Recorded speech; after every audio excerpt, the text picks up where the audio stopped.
Ladies and gentlemen, welcome to another episode of World Discussion with Agent Smith. Today is March the 12th, 2023, and we are here to talk about the world. This is meant to be a conversation, so if you have any questions, feel free to tag me in the chat or leave us one in the YouTube comments after the show. Without any further delays, let's jump into voice chat and see what we have with Mr. Agent Smith. Hello, how are you? Yo, doing pretty well. Yourself?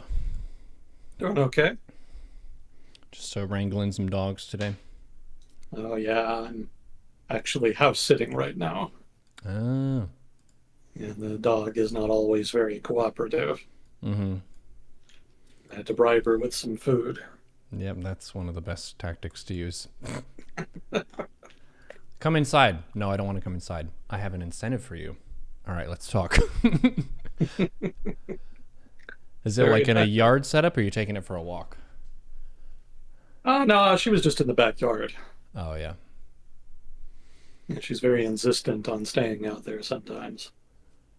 Were you in the area affected by the super high winds a bit I ago? was. Oh, I was. 70 to 80 mile per hour gusts down here. oh man. Did you have any power outage or anything? No, we were pretty lucky. There was some off and on, but it wasn't anything long term. You're just consistently in the eye of the storm, dodging the power outages, and the wind doesn't affect you. That's good. Yeah, we're pretty fortunate. It suits me. Nice.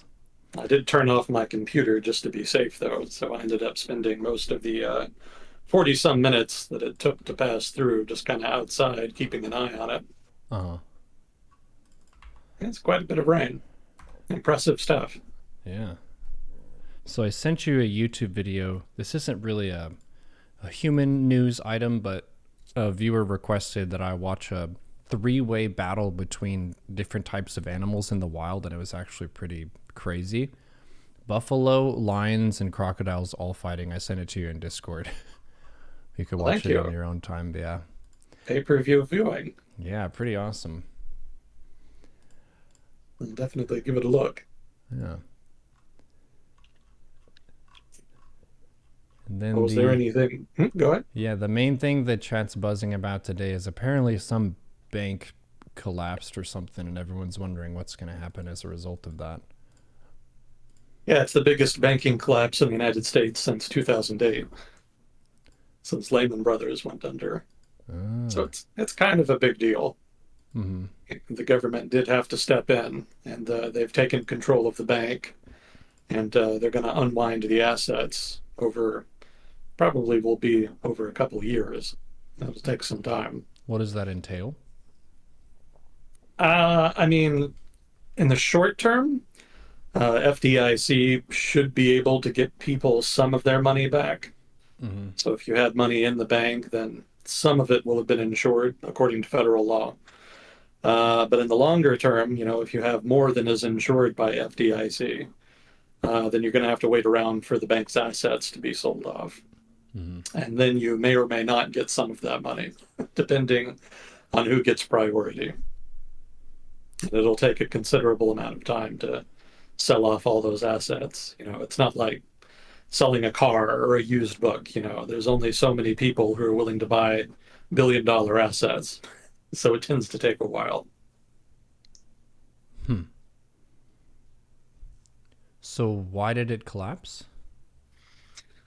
Yeah, that's kind of what I was reading about the past couple days, here and there.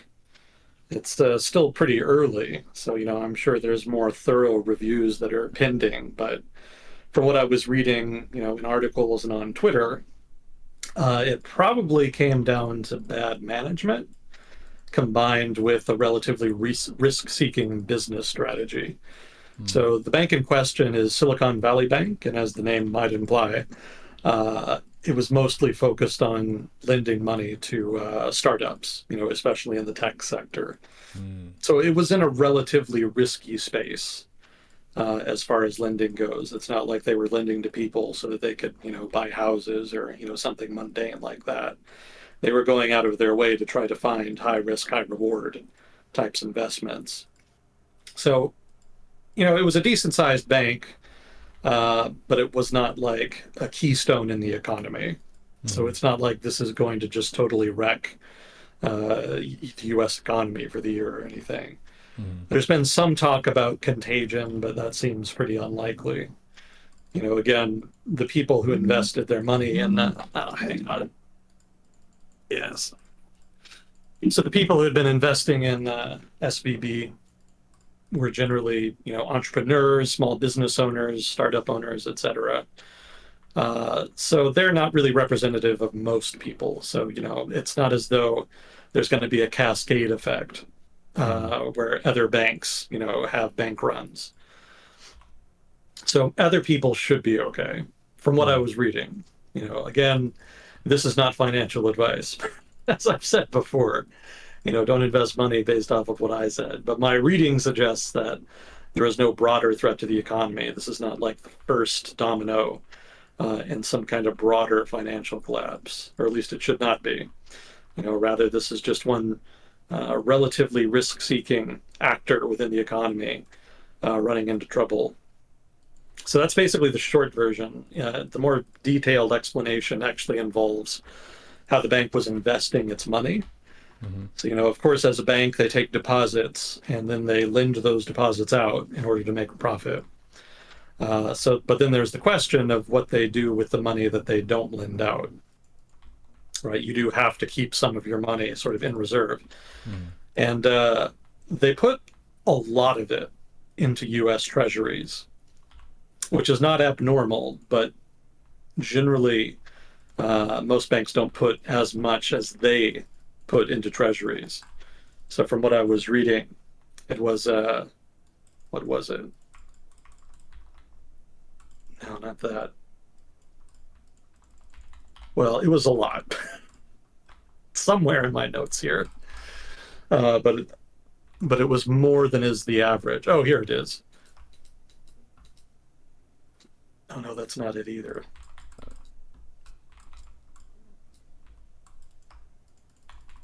It's buried somewhere. Anyway, too much money invested in U.S. Treasuries, and of the U.S. Treasuries they bought, too many of them were long term, so 10-year Treasuries.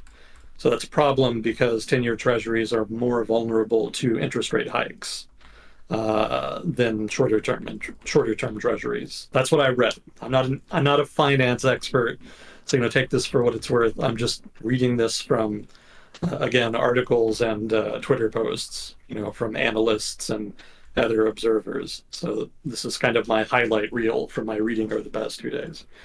So the 10-year treasuries apparently are more vulnerable to interest rate hikes.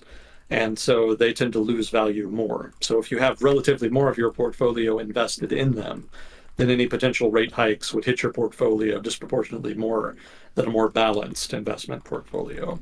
Mm-hmm.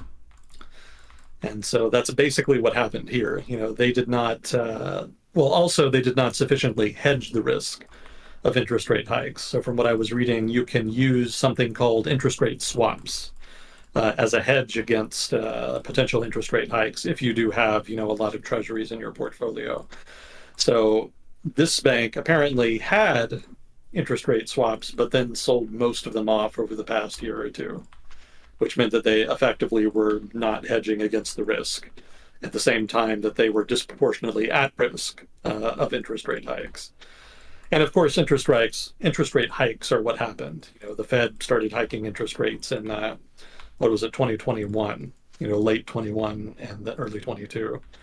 And that's, made a lot of waves in the broader economy.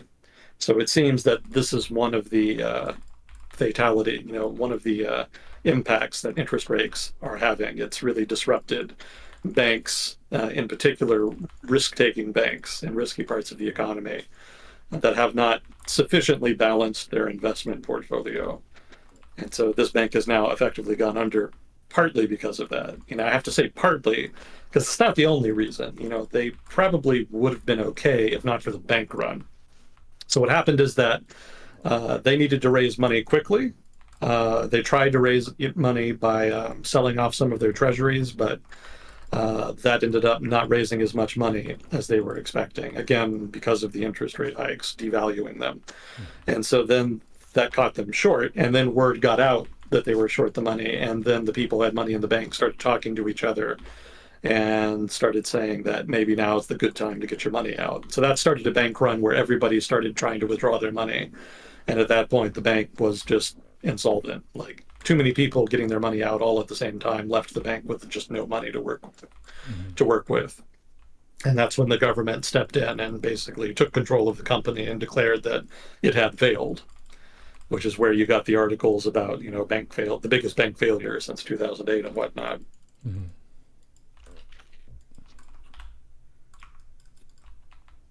Yeah, it's worth pointing out that treasuries are a very safe asset, basically among the safest, if not the safest, but they are not entirely without risk, especially with regards to things like inflation and interest rates. So again, normally banks would hedge against that, with other instruments, but this bank, for whatever reason, has failed to do that.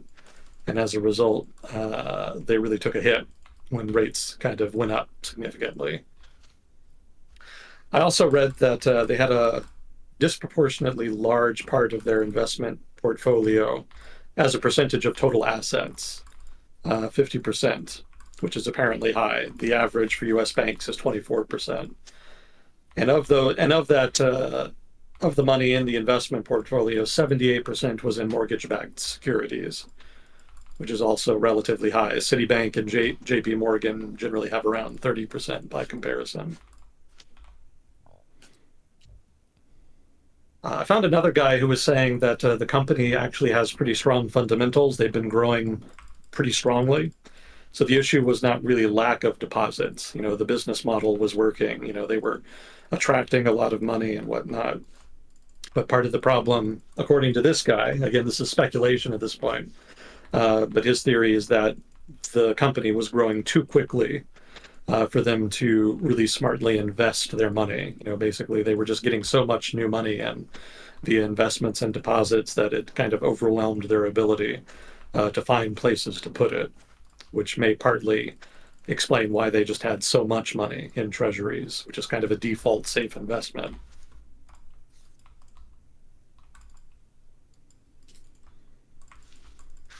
There are people in the chat who are saying that there were like Chinese companies and stuff that had a lot of money in this bank, and then I also saw stuff online saying that a lot of people who were investing in crypto had also used this bank. Wouldn't surprise me. I haven't read anything to that effect, but maybe that could well be true. Mm-hmm. Yeah, it wouldn't surprise me about the crypto. Their crypto has been pretty popular amongst tech guys. Mm-hmm. As a sort of relatively risky investment. I don't know about the Chinese, though. Maybe Chinese tech firms? I'm not sure. Mm-hmm. Yeah, I'd have to read more about that particular aspect. Let's see some other factors here. So the bank itself actually went out of its way to lobby the government in order to try to get the government to relax rules and regulations that apply to it, and they were apparently successful in doing so.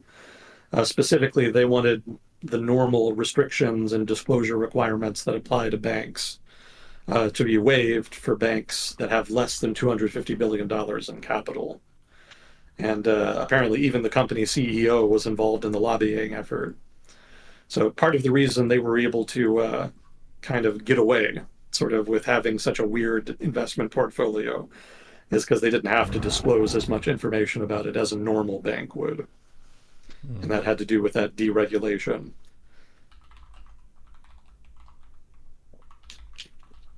Yeah, some of that deregulation had to do with accounting. So normally banks can't really describe treasuries that they hold as hold to maturity. Apparently, there are separate accounting rules for hold to maturity assets as opposed to asset for sale. So I've read, make of that what you will. But in this case, SVB was apparently classifying their treasuries as hold to maturity, which, most banks don't really do that. It's not really a long-term investment for them. They're investing more for short to medium term. Mm-hmm. So it would make more sense to classify them as asset for sale and apply the corresponding accounting rules. but in this case, they were described differently. So apparently that meant that they didn't have to disclose as much information about them. Also, liquidity coverage ratio was eased a bit. So normally banks have to have relatively more liquidity available in the short term relative to their assets than SVB Bank was required to after the reform was made. So that left them a little more vulnerable to negative shocks, basically, of the variety that just happened. Mm-hmm. And then there's also something called here insured cash sweep. You know, again, I'm not a finance guy, so I'm hearing about some of this stuff for the first time. So I apologize if I'm not giving the best summary here, but apparently insured cash sweep refers to the practice of having your account divided into multiple accounts under $250 million so that those accounts are covered by the FDIC. The FDIC, for those who don't know what that is, it's basically an agency in the US government that insures people's deposits in banks. That was, the FDIC was created after the Great Depression back in the 1930s, so that if a bank went under, people would not immediately lose all of the money they had deposited in the bank. The government would ensure that they got at least some of it back. But the amount that the FDIC insures is capped, so they will only insure a certain amount. And then if you have beyond that amount in the bank that fails, then you just lose that money. Hmm. So this practice, the insured cash sweep, basically it ensures that you have multiple accounts, and I think it's in different banks, so that all of your money is completely covered by the FDIC, so that if there is some kind of failure, you're going to have almost everything covered, so you won't lose anything. So apparently that was not happening here. So apparently the venture capitalists that were investing sort of in startup companies required those companies to put all of their money in SVB, such that they were not able to diversify where the money was in a way that would allow them to cover more of their funds by the FDIC coverage. So that left a lot of the guys that had money in SVB uniquely vulnerable. And from what I was reading, it's not known why exactly the venture capitalist funds were requiring the startups they were investing in to do that. So that could be something we hear more about later. But for now, that's one of the reasons that a lot of people who had money in the bank are probably going to lose a lot more than they would have otherwise. It's also why they're very loud right now about asking for relief. There's been requests for the government to come in and kind of bail them out. Not necessarily the company, but rather the depositors. But that's probably not going to happen.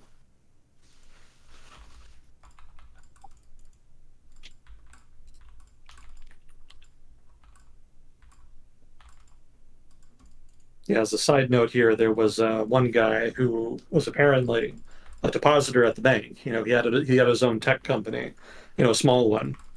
And a lot of people on Twitter were giving him shit because he posted a timeline of what he had done over the past 2 days, basically, when it became apparent that that SVB was having problems. And one of the things that he did when the bank run was happening, when everybody was pulling their money out, including himself, is that he actually bought stock in the company because the price had fallen and he thought it was a good buy. So a lot of people thought that was pretty poor business sense, investing in a bank that was experiencing a fatal bank run in progress. Make of that what you will.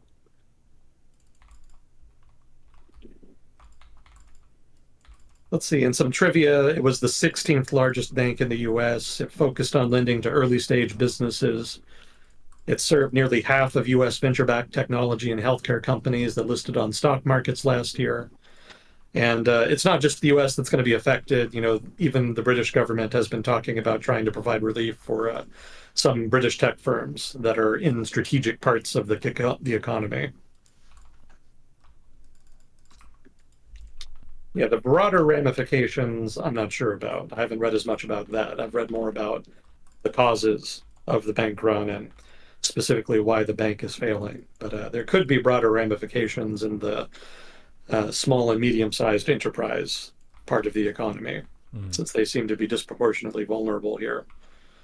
But again, it's mostly tech companies that have been vulnerable, so I don't think the shock wave is necessarily going to spread to the broader economy. It's probably going to be pretty narrowly focused. And there's a lot of money in that sector, so I imagine a lot of those companies should be able to find alternative funding. Although some of them may not be able to recover just because of the shock of losing, a lot of funds in the short term. Some of them may be able to get it back over the long term, but the business cycle doesn't wait in the long term. So there could be problems there. But again, the extent of that remains to be seen.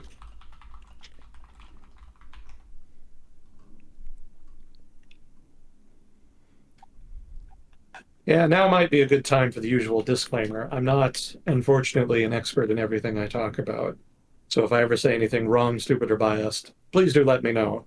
If I'm wrong, I want to know more than anybody. So feedback in chat is definitely encouraged in that regard. I don't read chat while we do this, just because I can't chew bubblegum and walk at the same time, but I will read it later. And I do get a lot out of the feedback from chat. So especially with regard to SV Bank here, I would appreciate some feedback because I'm sure there's people in chat that are going to know more about it than I do. Yeah, someone said that there were about 3 billion of some stable coin in that bank. So a lot of crypto people are wondering what's going to happen with them. I mean, they already had their big catastrophe, what, a couple weeks ago, a month ago or so? What was their catastrophe a month ago? Like one of the biggest crypto exchanges just imploded. Oh, Yeah, just died. Took up several billions of dollars with it. Actually, that's been in the news. Well, maybe not in the news, but it's been online a lot. Like in social media, because the guy that actually started that company has basically just been going around incriminating himself hmm. since the collapse happened. He's been very open about some of the shady accounting practices that they engaged in and how bad they were with the money that was invested in them. Mm-hmm. And I remember reading a lot of analysts online were just shocked that he was so open about it. They, apparently he just was not talking to his lawyer, so they assume. Yeah, that was a big item, but I kind of glossed over it just because it's crypto. It's, Yeah. yeah, not a lot of contagion there, not a big threat to the broader economy. But yeah, that was definitely a big event in crypto world. So I don't know that the losses here are going to outstrip those. In fact, if it's just $3 billion, that's going to be pretty minor to the losses from the other firm I'm mentioning. I forget its name. Maybe somebody in chat knows what I'm talking about. They can name the company I'm talking about. But yeah, I'm pretty sure crypto investors lost way more with the collapse of that exchange than they're going to lose with SVB here. Mm-hmm. Yeah, I know So I that don't. Bitcoin and some of the other ones crashed pretty hard in terms of their value, but a lot of people are still really excited about crypto and that kind of thing. It seems like for the people who are into it, they're really into it, and then people who aren't, it's just less usable than just having regular money or having more traditional forms of investment that it seems like have more regulations and protections, so your money is more secure and you kind of know how it behaves. Crypto value can change with the winds pretty drastically, it seems like. Yeah, that could be pretty big swings in the market. Silvergate and FTX is what chat is saying are the crypto companies that busted. Thank you. Yeah, part of the problem with crypto too is that it's just, well, like you mentioned, basically, it's just not regulated. Like, there is no crypto equivalent to the FDIC that will insure some of your money Mm-hmm. if something like an exchange or other investment just goes plunk. So it's relatively risky Mm-hmm. by comparison.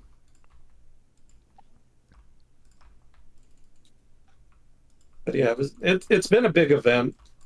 It's definitely going to be one of the big financial news stories of the year, but it's just not clear yet whether or not it'll really have a broader impact on the economy.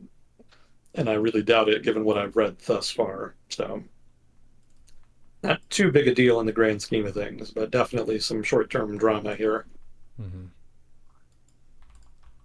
It'll be interesting to see where crypto kind of settles in, if it does get a niche that stands the test of time and stuff. It seems like the main benefits of having crypto is it's more difficult for people to watch what your money is doing, so really good for shady stuff if you're trying to be sneaky about that.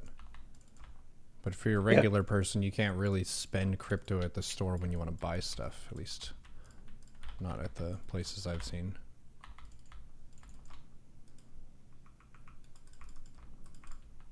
Yeah, maybe someday, but for now, definitely black market is disproportionate chunk of the market there. Mm. So it goes. Most likely it's going to remain something that behaves more like a commodity than currency. So It's I like think a lot of, Pokemon cards. well, yeah, I guess in so much as that's something you can invest in over the long term. But yeah, it's more like that than it's going to be something that you use just to buy stuff on the regular. There's been a lot of hype as for crypto as a possible alternative to, normal fiat currency, but Mm. that was always pretty overblown from the argumentation I saw. But we'll see. It's something to keep an eye on.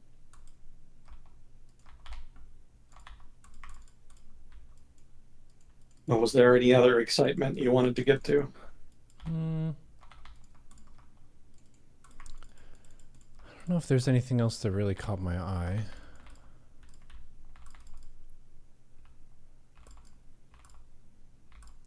Thinking. The economy is still acting squirrely. Squirrely in a good way. Specifically, I who knows? it's, the data is weird and conflicting. What was it? I had consumption for 2022. I think specifically for the last quarter, 2022 was revised downward, which is bad. But then it was offset by an upward revision in investment, which is good. Mm-hmm. And then more recently, home sales are down, which is bad. But the new home sales are actually up. Also, the savings rate is up at the same time that consumption is up. That's like the past month. I think that was February data, which is weird. I mean, technically it's possible, but it's weird. So the economy is sending a lot of mixed signals. We kind of talked about it a couple, segments ago, but yeah, just the data has been difficult to interpret.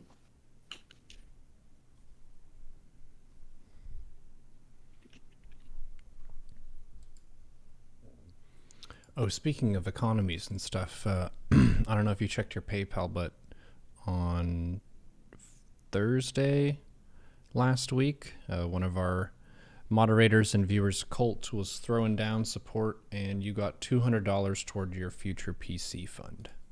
Oh my God. Yes. Well, thank you very much. Yeah. I tried to pass it along as quickly as possible to avoid spending it all on candy or something.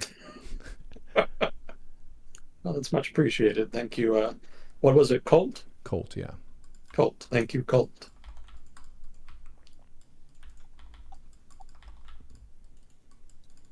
Very generous viewer base you got.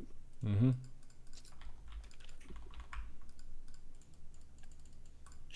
Well, if there's nothing in particular you wanted to get to, I've got kind of a laundry list of minor items. Sure, we can talk about your laundry.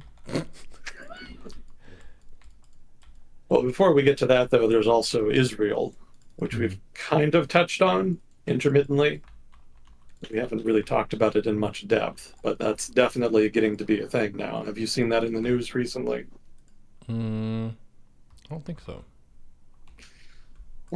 If you haven't yet, then you definitely will before too long, because the mass protests are kind of reaching a fever pitch now. I think it was 200,000 in Tel Aviv this past weekend. And they've been going out of their way to start blocking roads and, otherwise disrupt the normal flow of the daily activity. So we're kind of reaching, maybe not a crescendo, but we're reaching a breaking point. So this has to do with the judicial reform. We've talked a little bit about it before. The Cliff Notes version is that the Israeli government under Netanyahu, whose coalition won the last election last year and has taken office in, I think, January this year, 2023. The judicial reform that they're proposing would effectively remove the ability of the judiciary in Israel's political system to engage in what in the United States we call judicial review, which is a power by which a judiciary can strike down a law as unconstitutional in the case of the United States, or unlawful in the case of Israel. Israel doesn't have a constitution, which is actually part of the problem right now. But that's the gist of it.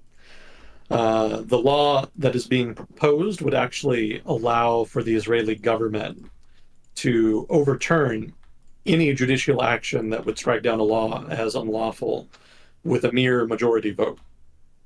So effectively, the government can pass pretty much whatever law it wants. Yeah, big move to the judicial branch. Yeah, exactly. And so that has people concerned that Netanyahu may be trying to turn Israel into a kind of illiberal democracy, akin to the kind that you can see in places like Hungary, for example. And so that has all of the, what you might call liberals, classical liberals in the United States.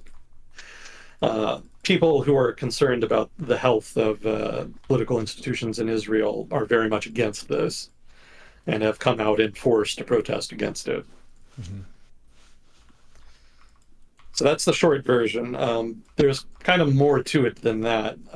So the judicial reform was first announced, from what I read, in early January. But even before that, there had been some political maneuvering that was kind of related to it. So there's this guy named Aryeh Deri, and I'm almost certainly mispronouncing his name, so I apologize in advance. That's my best effort. He's the leader of an ultra-Orthodox party called the Shas Party. And the ultra-Orthodox in Israel are ultra-Orthodox Jews, basically just very, very conservative Jews who practice a very conservative version of Judaism. And they have their own political party, and he's the leader of it. So he, and I think one or two other radically right-wing parties within Israeli politics, joined with Netanyahu's party, the Likud party, in order to form a majority coalition after the last election last year. And that was very controversial because these parties have generally not been in power very much. Generally, they're just too fringe in order to really be acceptable. But Likud was able to form a majority with them, and so they went forward with that. Regardless, there was a problem, which is that Aryeh Deri had a conviction on his record. He had been convicted of a, what was it? I think it was corruption, technically. Something like that. Basically, he was convicted of something that meant that he could not serve as a minister in the government. And he wanted to be a minister in government. That was part of the quid pro quo, basically, by which he offered his support to Likud and Netanyahu in order to form the majority coalition. So in December last year, there was a change made to the rules which allowed for a minister of parliament to serve as a minister in the government if their prison sentence had been suspended. And so the thinking was that this would allow Aryeh Deri to serve as Interior Minister and Health Minister, which were the two ministries that he had been promised. So that was December 2022. In January of 2023, Israel's Supreme Court blocked the appointment of Aryeh Deri. And the ruling was basically, quote, I can quote from a summary of the ruling: most of the judges have determined that this appointment is extremely unreasonable, and thus the prime minister must remove Deri from office, end quote. And that ruling was made by 10 of the 11 justices on Israel's Supreme Court. So it was not like a 50-50 thing, a partisan thing. It was like a clear majority of the justices thought that he could not sit. Like, it was clear breach of the rules, regardless of the law that had been passed. Mm. So that right there illustrates the tension between the executive and the judiciary. Like, even with that law passed, the judiciary was still able to take action and block the appointment. Now, part of the problem there is that Israel does not have a constitution by which there is a clear delineation of authority between the executive, the legislature, and the judiciary. It's more of a parliamentary system, which kind of adds to the confusion. The UK has kind of a similar problem. They don't technically have a constitution, although I've also heard some people argue they kind of do, but I've also read that's kind of bullshit. It's ambiguous, and that's a problem with the law, because that opens up opportunities for malfeasance, which is kind of what we're seeing here. So the Israeli government, specifically the Netanyahu government, doesn't want the judiciary to be able to tie its hands like this. And so the impetus here partly is to get around the restriction on Arya Deri so that he can, become a minister, but also it's to prevent the judiciary for being able to effectively ignore laws that are passed like this. It's worth pointing out too, this is from some of my earlier reading, that Israel's judiciary has become much more active in exercising its authority in this vein, in terms of judicial review, in the past 30 years than it had been in the earlier part of Israel's existence. Israel's judiciary had been relatively restrained, and then in the 1990s, they started to become much more proactive in terms of striking down laws and countering government, etc. Also, it was in the 90s that the system of legal advisement kind of became more, became more rigid. They had this system wherein I think it was the attorney general, or basically legal advisors, let's put it like that. Uh, the system had been that legal advisors to the government gave advice, and that this advice was not binding. But in the 1990s, that shifted such that the government de facto had to recognize the advice and follow it. So that was another change. And that, none of that was done via legislation. That was all activity that was initiated by the judiciary itself.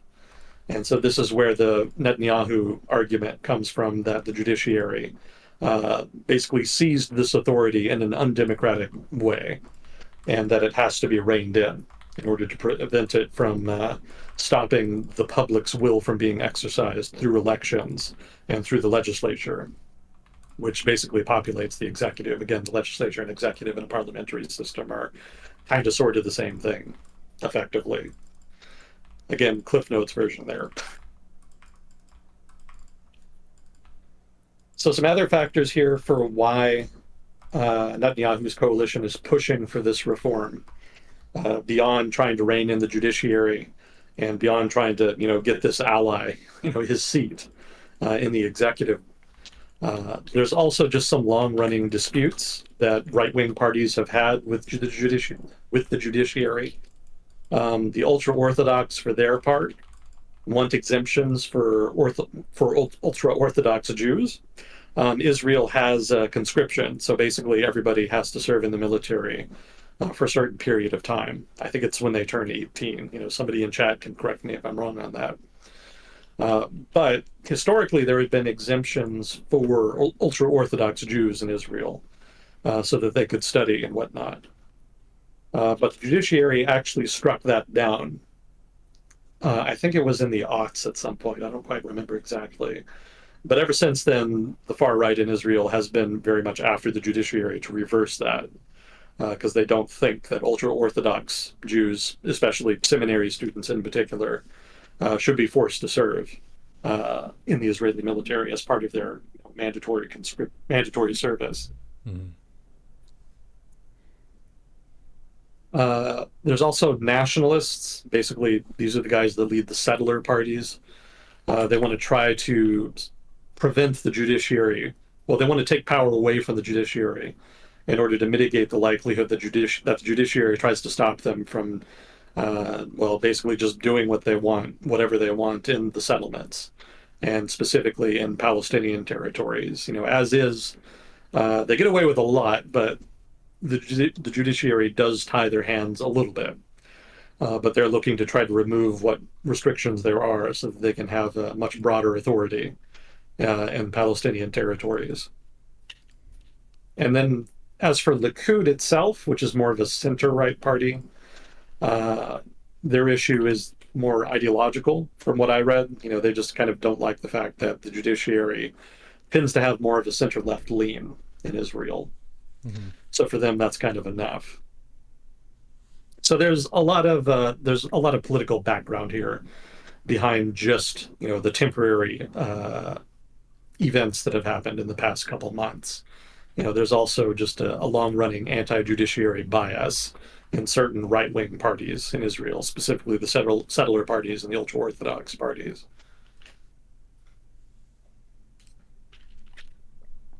So then, as for the constitutional crisis, so that's not academic. The Attorney General of Israel, a guy named Gali Baharav Miara. Again, I apologize for butchering all of these names. I don't speak a lick of Hebrew. The Attorney General has said that the entire legislative process is illegal. And the government, for its part, is just outright ignoring her, even though she has a statutory role as legal advisor. So right away, we have a problem. Like, this isn't something in the future. This is like something already happening. There is already a legal question and legal tension between the judiciary and the government about the legality of the legislation before it's even passed. Mm. It's So if the interesting. law, So, from what you're saying, it sounds like the judicial and legislative branches are, or sorry, the executive and legislative branches are kind of teamed up more so in Israel compared to the U.S. And oh this yeah, this power nerf of the judicial would mean that those two are now even more stacked. yeah, yeah, it's more like Britain, basically. They have they have a parliament, and then whichever party or coalition of parties reaches a certain threshold of seats controlled in the parliament has the right to form a government. Mm. And the government that they form then appoints ministers to key agencies in the executive. And those ministers then control, those agencies according to the will of whoever leads the coalition, whoever leads the party. But that's different than the U.S. system. It would be like if all of the major agencies in the U.S. Were senators or representatives, from Congress. We don't do that.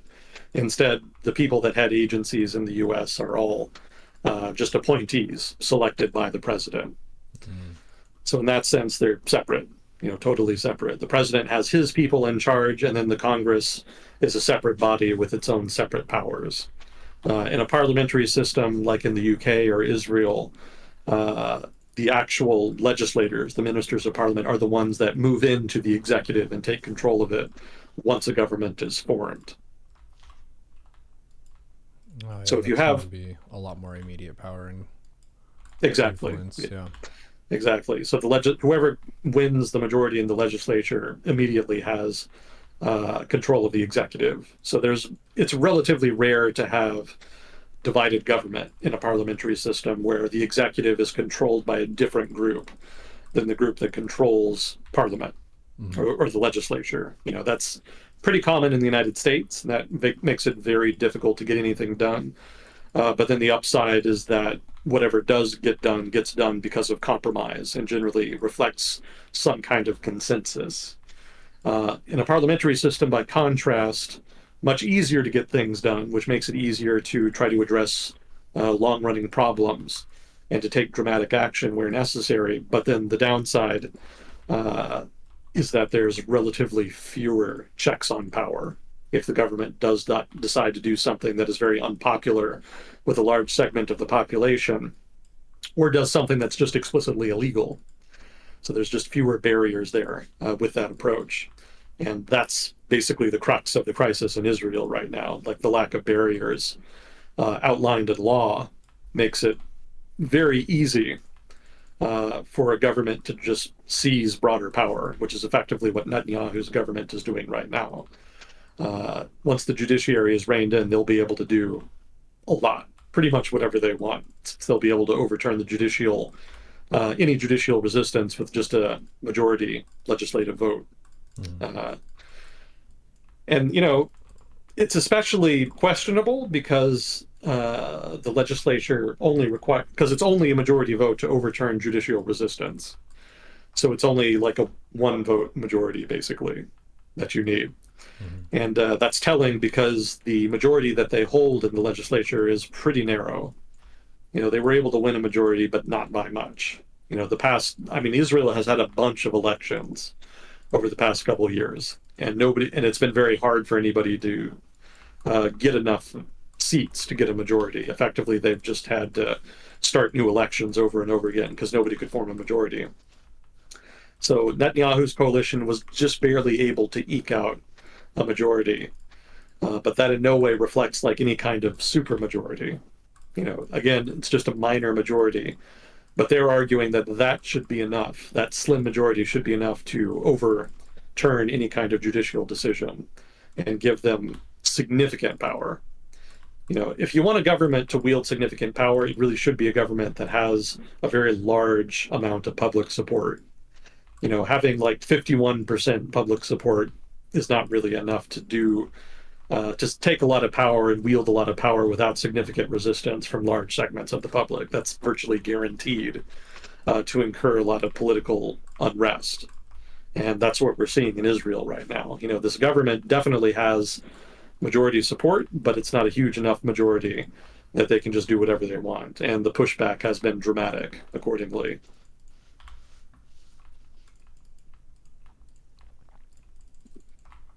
So what about the backlash? So January 21st, 100,000 people came out to protest the judicial reforms.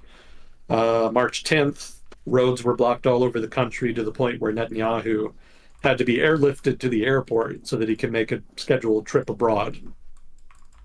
And then more recently, today, I was reading that there had been 200,000 protesters in Tel Aviv. That's a lot. Yeah, it's pretty good size for Israel. It's not a big country.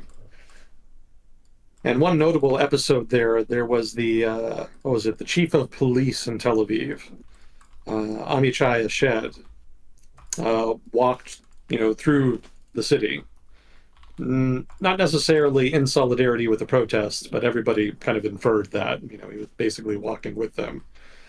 And so the national security minister, Itamar Ben-Gvir, who was the head of one of those far-right parties I mentioned in the Netanyahu coalition, after, the police chief made that walk, he reassigned him to a training division. And when that happened, the attorney general came out and overruled him and said that the decision was being frozen. And after that, the police chief said that he had made a mistake. Well, no, not the police chief, but the national police chief under Ben-Gvir said that a mistake had been made, effectively, in trying to reassign Ashed, the Tel Aviv police chief. So there's a lot of skirmishing going on within Israel's institutions. It's not just people on the street protesting. It's not like just the rank and file population. A lot of major actors within Israeli politics and key institutions are themselves basically fighting openly with each other over support for the law, opposition to the law, and then just etc. Just the whole thing is kind of spiraling at this point. It's also worth noting that reservists are refusing to serve, at least some of them. I mean, some of them are going to be Netanyahu supporters, but there were reports of some reservists who were threatening to, who were threatening to refuse to show up, basically, out of opposition to the judicial reform. And then there was also a report of a dozen reserve fighter pilots in an elite Israeli Air Force squadron who said they would not report for training, although they later agreed to enter negotiations, basically, with their commanding officer. So they may or may not actually show up, but it's sort of the thought that counts. The fact that they're doing that at all is kind of telling. Mm. So it's not just like the executive and certain agencies that are kind of fighting with each other here. It's also the Israeli military. There's a lot of people, even within security institutions, that are not comfortable with the course that the government is taking here. And I've also read that there's some people, even within Netanyahu's coalition, that do not like the way that they're proceeding with the reform. They think that there should be something more formal, to resolve the issue. In general, pretty much everybody in Netanyahu's coalition argues that more should be done to try to formalize the role of the judiciary in Israel's political system, because right now it's not really clearly delineated. But there's a minority that disagree with Netanyahu's approach of basically just stripping the judiciary of its power. And this minority argues instead that there should be something like a new constitution in which there is a legal basis for the delineation of the judiciary's powers, as opposed to just a clear-cut attack on those powers. So that actually could mean that the protesters, that the people who oppose the government here could actually be in a majority, because opposition does cross partisan lines to some degree here. But it's not clear that it's going to matter either, because thus far the government has not really slowed down the process by which the law is considered and passed. It hasn't been passed yet, but they're proceeding with the normal procedure by which it will be passed. So that's the drama happening in Israel. It has the potential to spiral out if the law passes and the court strikes it down. Because at that point, the government is going to argue that the law is legitimate and that the court can't strike it down. And the court will retaliate by saying that actually, yes, we can shoot it down and have done so, and that any effort by the government to move forward with any legislation that the judiciary shoots down and that the government tries to offset according to the law that they passed will be illegitimate. So at that point, government administrative agencies or the military itself even could be faced with illegal orders. It could be faced with conflicting commands from either the judiciary or the government, and it'll have to face a judgment call about which to obey. Mm-hmm. That's more in the future for now, but that's kind of what everybody's watching for. And you can bet there'll be a lot of drama if it comes to that.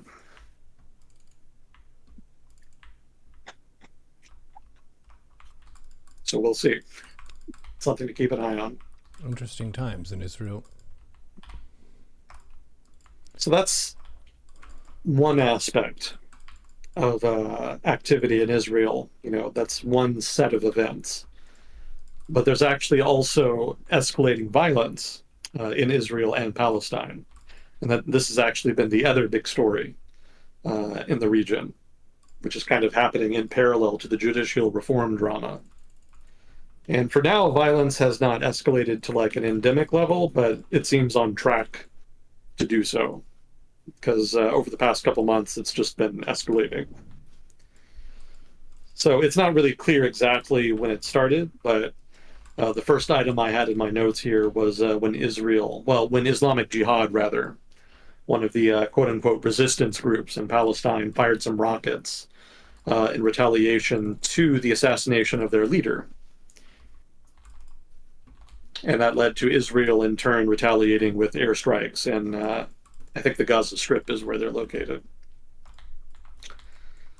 That corresponded with violence then in Israel proper, especially Jerusalem.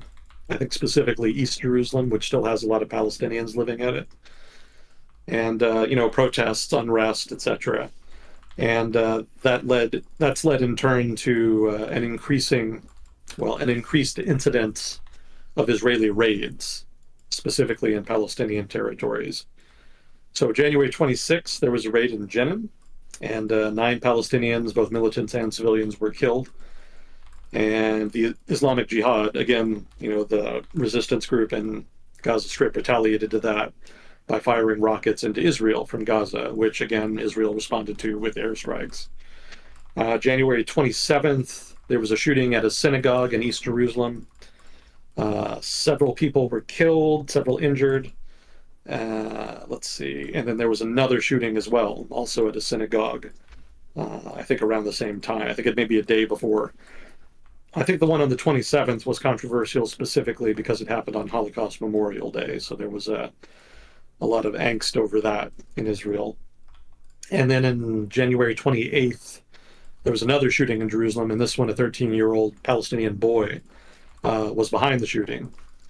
And I think there was no killed in that case, other than the Palestinian boy who was shot by passersby. Well, no, he didn't die. He's held in hospital, so he actually survived. So no dead in that case, but still just another example of escalating violence there.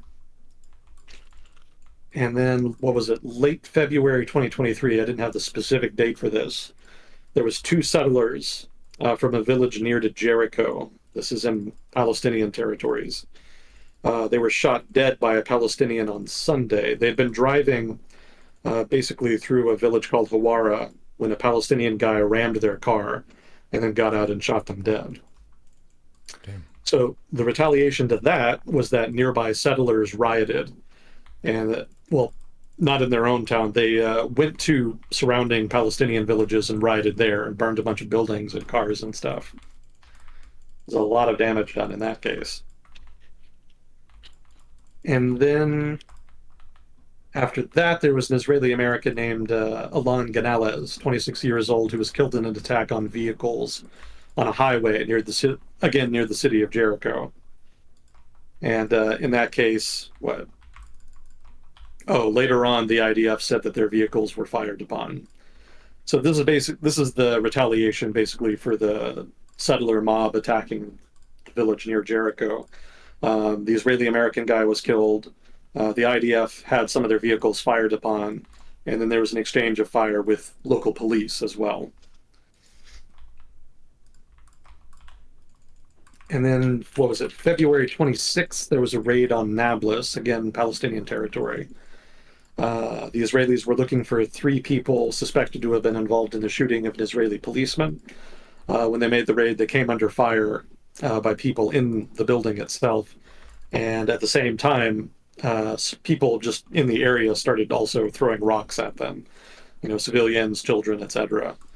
And in the ensuing firefight, something like 100 Palestinians were injured by gunfire. Both people in the building who were militants and as also just people in the general area. And to that, Hamas retaliated with a barrage of rockets from the Gaza Strip. And I don't have it in my notes here, but I was also reading about more violence in this vein happening over the past couple days. So the incidence and severity of each successive incident seems to be getting worse, basically, and it doesn't seem to be slowing down. Mm-hmm. So that's why I said that it seems to be spiraling out.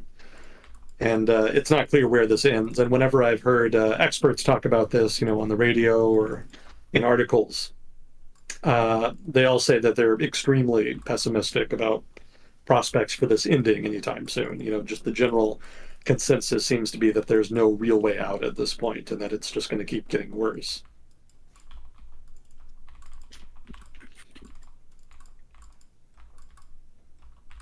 So in peripheral news about Israel, kind of related to Palestine and whatnot, but also kind of its own sort of standalone news item, there was a citizenship law that Israel has passed that will revoke the citizenship of Israeli Arabs convicted of terrorism and who get financial aid from the Palestinian Authority.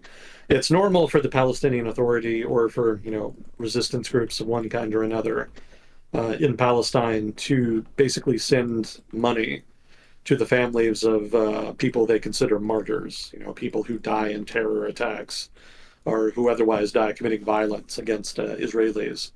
Will basically see their families get maybe some money or maybe a house or whatever. So the Israeli government has long kind of opposed that. They consider it basically pay for terrorism, an incentive to engage in terrorism. And so they're saying here that if you are an Arab Israeli and you do this, then you're not a citizen anymore. So that's a pretty dramatic move. Critics say that this is inherently discriminatory because it only applies to Arab Israelis, not to Jewish Israelis. So hypothetically, you could be a Jewish Israeli, commit an act of terrorism, and receive funding from it, possibly from the Palestinian Authority, but more likely from some other source, and you would not lose your citizenship like a Palestinian would in your shoes. So there's been a lot of angst over that.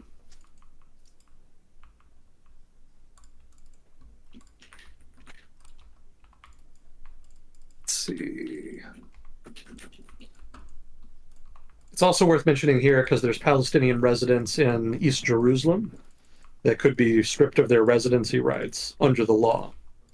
So Palestinians living in East Jerusalem are not technically like full citizens of Israel, but they do have residency rights. But under the law, if they commit an act of terrorism and receive financial aid, they could lose those residency rights. So the concern there is that the Israeli government may take a very broad view of what constitutes terrorism or financial aid from the Palestinian Authority, and could use that as an excuse to make an attempt to expel the Palestinian population in East Jerusalem.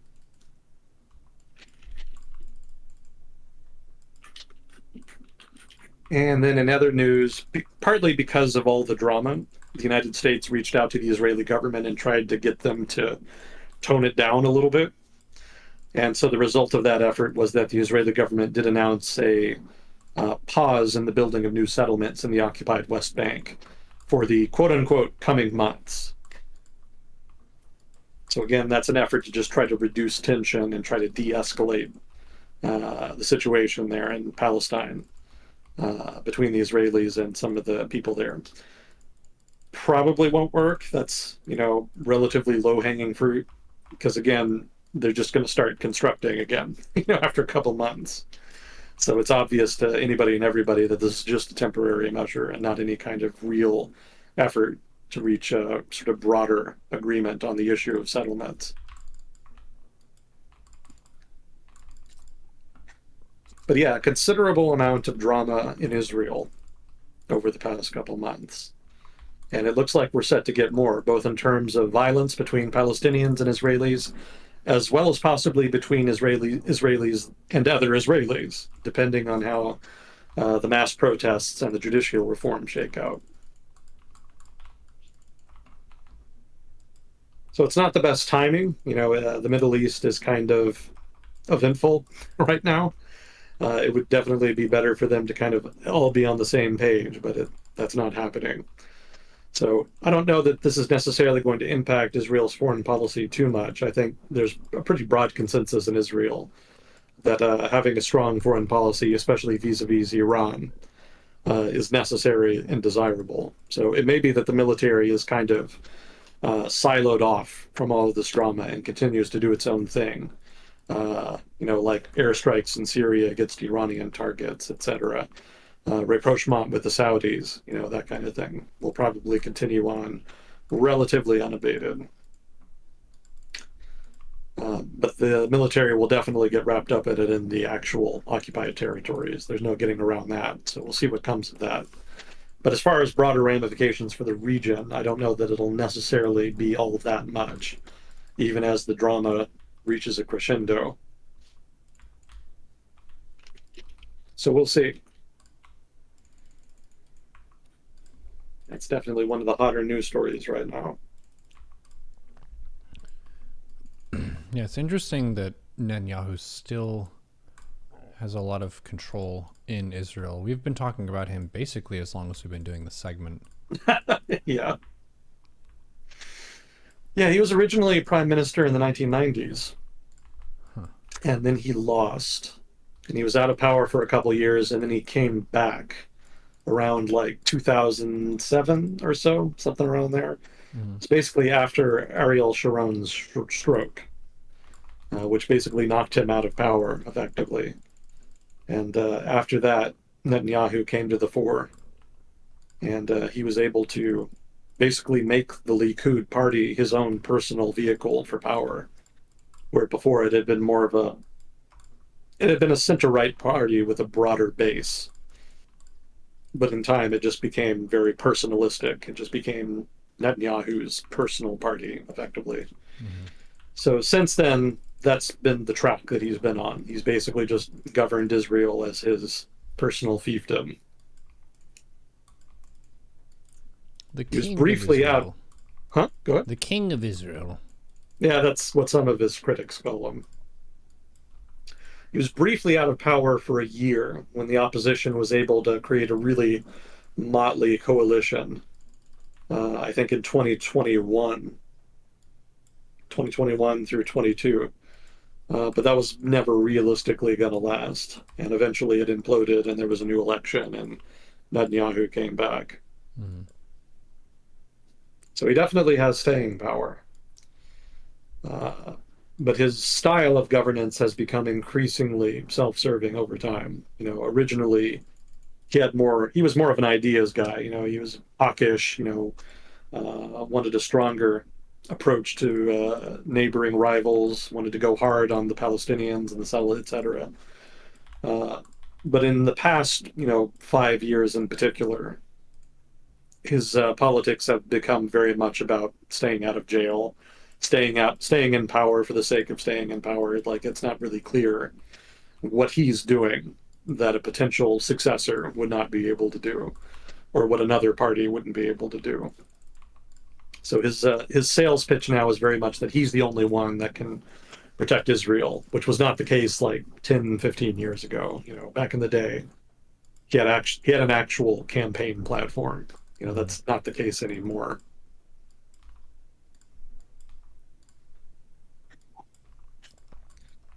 So yeah, long story short, constitutions are pretty useful. Yeah. Maybe consider having one. Gives you And some then, rules and things to fall back on, which is always good. yeah, pretty handy. So long as you can get people to actually respect them Mm. once you've passed it. Good luck with that. It's still just a piece of paper. It takes a lot more than that to really make a constitution and constitutional form of government work properly. We've talked about that before at length. Mm. Yeah, you need norms to slowly change over time. What people expect out of the different roles and positions in government and so on, which is really difficult to impose or enforce. You kind of need to make people feel like it's the right thing to do. Exactly. You need to have a political culture strong enough to kind of hold up those norms and expectations. Mm-hmm. Not everybody has that. It's very difficult to build. And even if you have it, it's very hard to preserve it, as we're learning. Yep.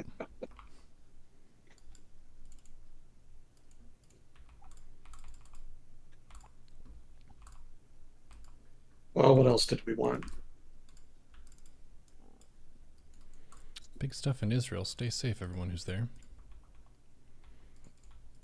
Citizens, if elected, I promise I will not let myself go to jail. It's a funny starting point to work with. Well, we could talk about Iran. They've been in the news a little bit. Sure. Let's see. I think it was on Tuesday, I guess last Tuesday, the IAEA, which is the UN's institution designed to kind of ensure and police non-proliferation, they released a report that was then either obtained or leaked, probably leaked to the Associated Press, that revealed that Iran had enriched uranium to 83.7%, which is just slightly below the purity rate needed to develop a nuclear weapon. Mm. So we've kind of followed this story for several years now, and they've kind of been slowly increasing the amount that they enrich over time as a kind of negotiating tactic. Mm. They want Europe, the United States specifically, but also everybody else that had been a part of the pact to come back to the original nuclear deal and start respect it. And one of the ways that they were pressuring was to slowly to announce that they were going to slowly incrementally increase the amount that they enriched uranium by over time. So, back in 2020, they said it would be up to whatever it was, 20%, whatever. And then subsequently, they've announced that, they'll increase it to a higher level. And then when no progress was made, a higher level after that, and so on. And, back then, they actually had a relatively, I don't want to say mellow, that's not quite the right word, but Rouhani was still president of Iran at that time. And he was actually seeking a negotiated settlement to the issue. Since then, he was voted out and he has been replaced by a hawk. He's been replaced by a far right guy who's not interested in negotiating. So there has been ongoing negotiations since he took power, but they haven't gone anywhere. There was a period when it looked like they might, but apparently the Iranians came to the table at the last minute with a bunch of new stuff that basically scuppered the talks, and they weren't. And then they just haven't gone anywhere since then.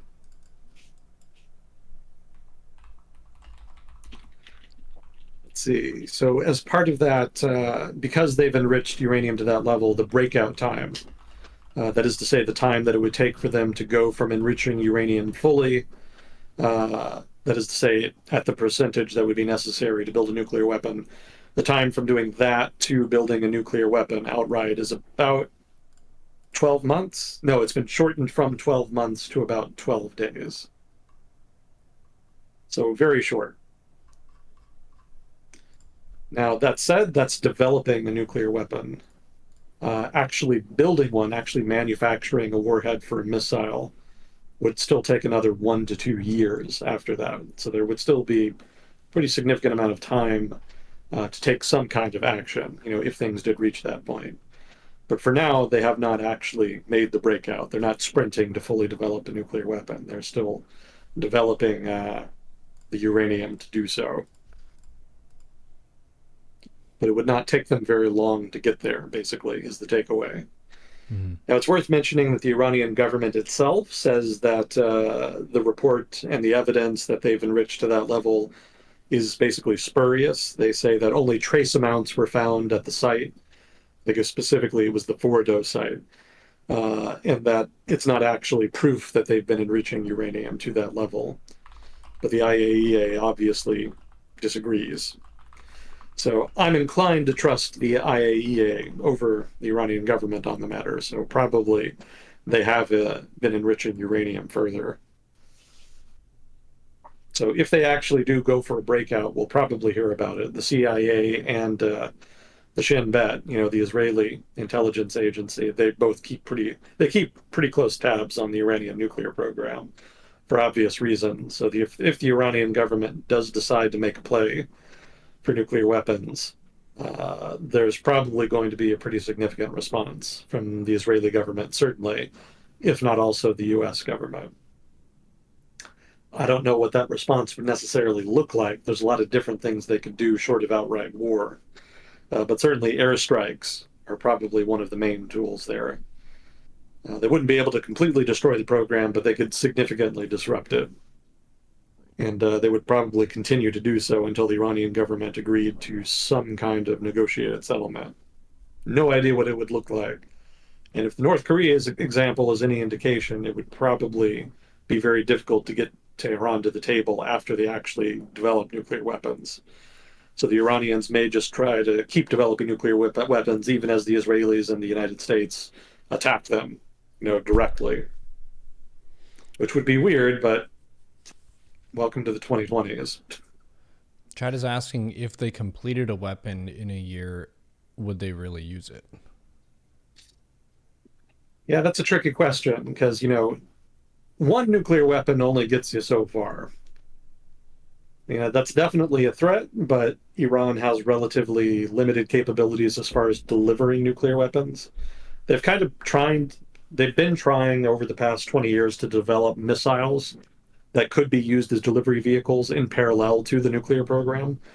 But progress has been relatively slow. I think right now they've only got the range to hit Europe, not so much the United States. But at the same time, if they did have a nuclear weapon, they could do something sneaky, like try to smuggle it into the United States or, do some Hollywood bullshit like that. We've got a bomb somewhere in the United States in a major city, and if you mess with us, then we'll set it off.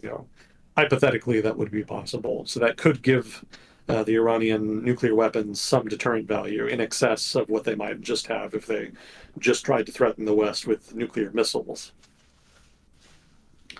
But as far as actually using them, that's pretty much dependent on the United States and Europe.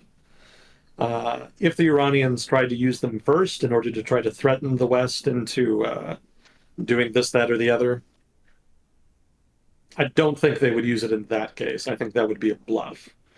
But on the other hand, if they said, hey, if you mess with us first, then we'll use it, I think that would be a much more credible threat. But even there, that would probably depend on how they kind of outlined their red lines.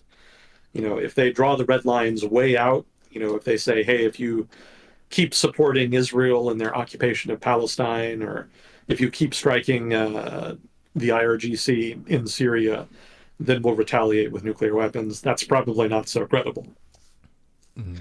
But if they just say that, hey, if you attack our nuclear weapons sites, uh, something like that, then we'll retaliate with nuclear weapons, that's relatively more credible.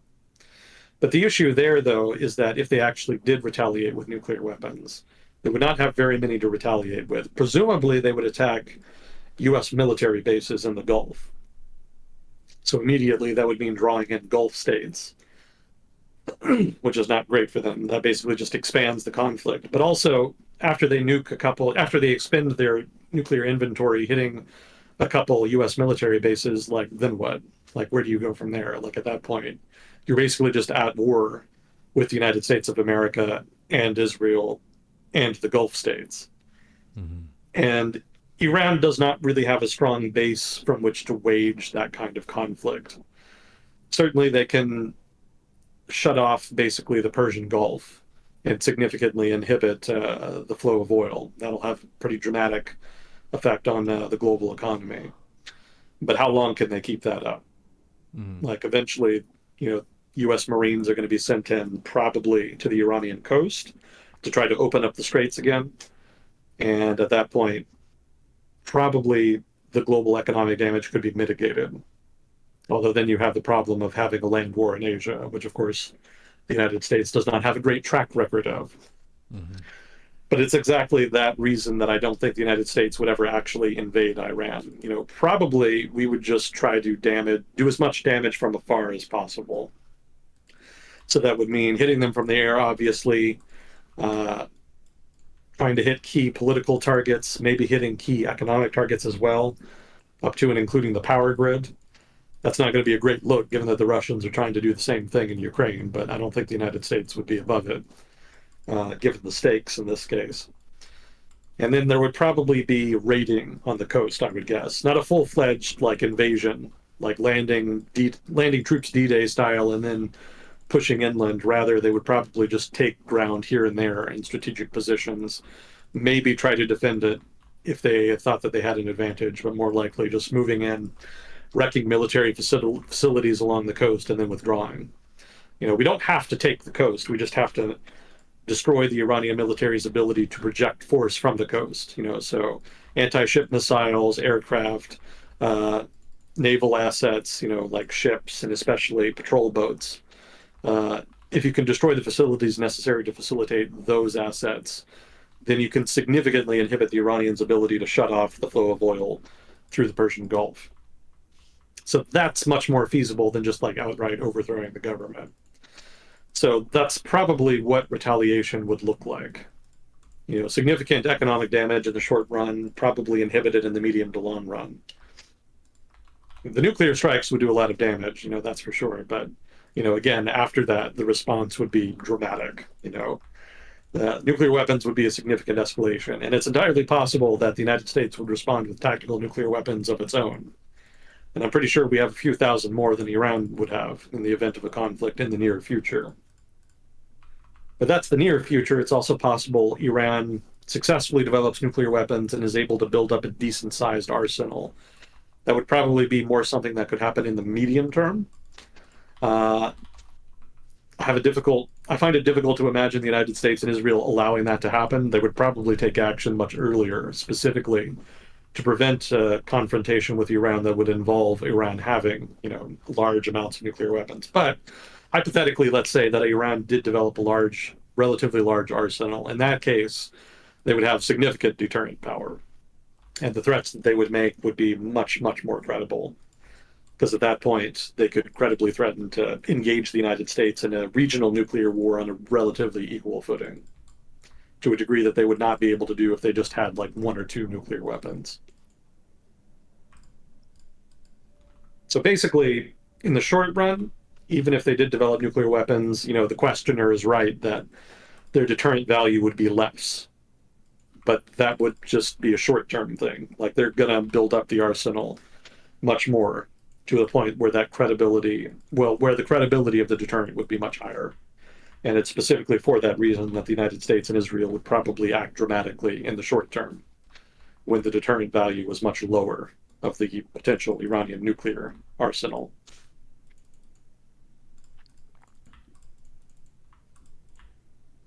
But I Yeah, guess the question was, would they use them? my guess would be no. It's that having nukes is like a really heavy chip at the negotiating table that allows you to throw your weight around on the world stage more so. Basically, all the actors that have nukes are not actively using them, so it's not really like, okay, we need to get nukes so we can also shoot them. We want nukes so we can bargain and pressure the same way that other people with nukes are currently doing. Exactly. But I think the scenario that the questioner has in mind is what if Iran announces tomorrow that they have nuclear weapons? Uh-huh. Just a surprise. And then the United States and Israel retaliates by attack. Well, maybe not retaliates. That's not quite the right word. But the United States and Israel responds by attacking nuclear sites as well as possibly other military sites and maybe even political targets like the Iranian leadership. Would the Iranian government respond to that by using the few nuclear weapons they had? Mm-hmm. That's a tricky question. I mean, on the one hand, they're very powerful weapons to use, and that's a pretty significant tool to just ignore in the event of a conflict. But on the other hand, like I was mentioning before, if they did use them, that's significant escalation. And I don't think it's a stretch to say that the United States and Israel have escalatory dominance over Iran, which is to say that if it did come down to just tit for tat escalations, we can escalate and retaliate much stronger than Iran can, like over the long run. Mm-hmm. But there's going to be a point reached where Iran just doesn't have the strength to retaliate to what the United States and Israel do to them. Mm-hmm. And at that point, we would definitely have the leverage in the conflict. So that would definitely be a factor that would discourage the Iranian government from using nuclear weapons in the event of airstrikes. So in that sense, probably no. But at the same time, you could threaten the West by saying, hey, if you don't stop attacking us, then we're going to use these weapons on maybe Israel. Maybe we give them to terrorists. There's different things that you can do as far as applying asymmetric pressure beyond just like a conventional conflict. Mm-hmm. So maybe that has some value that might lead the United States and Israel to go easier and maybe negotiate more. Yeah, so they can make other people's situation more complicated and difficult and basically give the nukes to actors who are more risk seeking than a national government. Yeah. Or they have less to lose because they have a smaller scale operation, that kind of thing, which could still cause a lot of concern for whoever their enemies are at the time. Yeah. Are the protests and stuff still going on there? Kind of. It's intermittent. They died out. They died down in like December, January, but then there was a big, basically, what was it? It was some kind of economic reform that they tried to do. They tried to centralize authority for changing money into the central bank, and a lot of people were pissed off about that because it basically just devalued the currency even more. So that led to some renewed protests, and that kind of spiraled out a little bit into some broader protests. But I don't think that those are ongoing at this point. So the original protest movement is basically just done. Like that hasn't gone anywhere. But there are intermittent protests that pop up time and again, that have been popping up time and again over the past couple months in different areas. So it's effectively over, but it's pretty clear that the public is not happy with the government still. Mm-hmm. Now, it's worth mentioning here that if Iran did give that nuclear weapon to a terrorist group, and that terrorist group then actually used the weapon against the United States or Israel or potentially Europe or some other, American ally, the United States would hold the Iranian government responsible and would probably retaliate as though it were the Iranians that had actually launched the attack. So, yes, the threat to give nuclear weapons to terrorist groups, that has some credibility. That does have some deterrent value, but I don't think they would actually do it, specifically for the reason that they would end up being held accountable for any actual nuclear terrorism. So it's not as credible as you might think in that sense. But it's potential. The threat is worth making just because your opponent may think you're crazy enough to do it. Mm-hmm. That's sort of the North Korea model of diplomacy. Just say crazy shit and hope that the counterparty is sufficiently intimidated that they give you some concessions.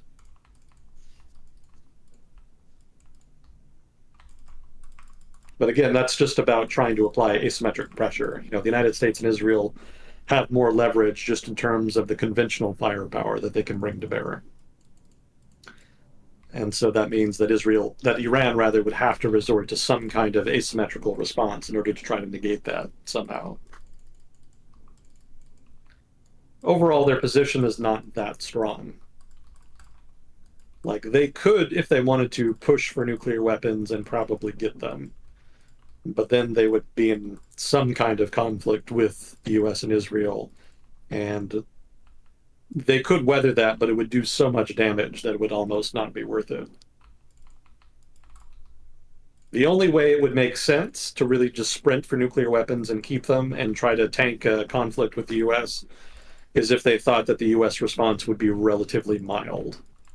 Like if the United States just attacked nuclear sites and then maybe left it alone in the hope that the Iranian government would come to the negotiating table, that could be worth it. That would be pretty manageable in terms of cost.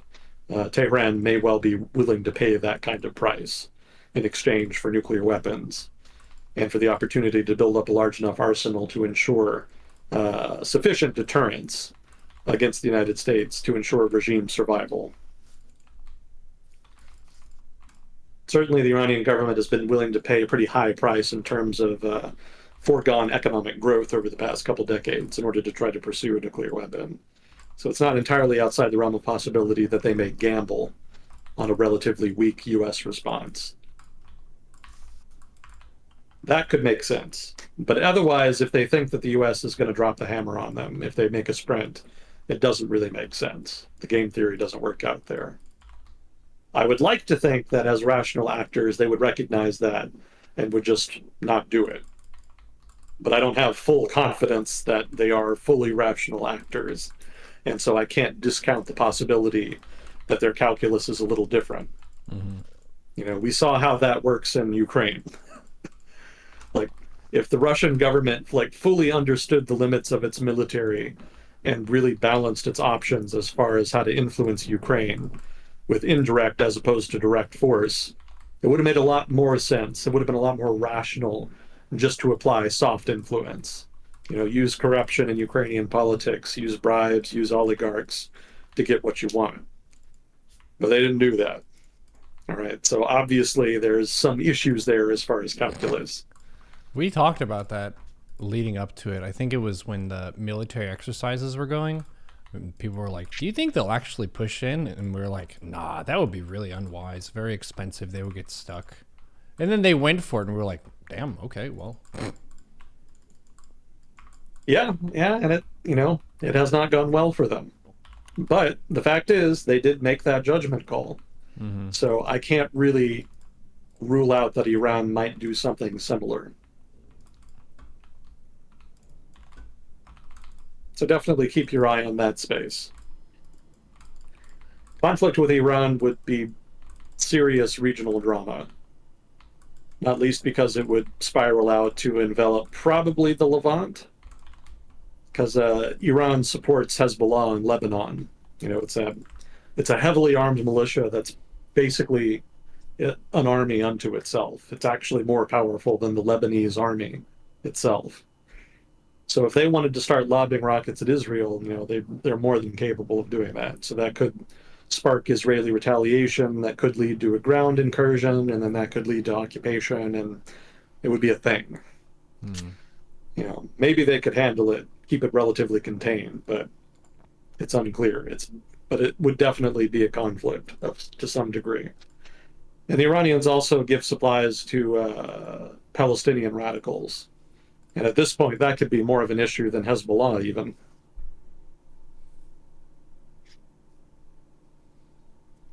Yeah, the only reason I might discount conflict in the Levant is how much is the degree of economic dislocation there. The Syrian economy obviously has collapsed, and Lebanon's economy has been in a slow motion collapse for the past couple of years.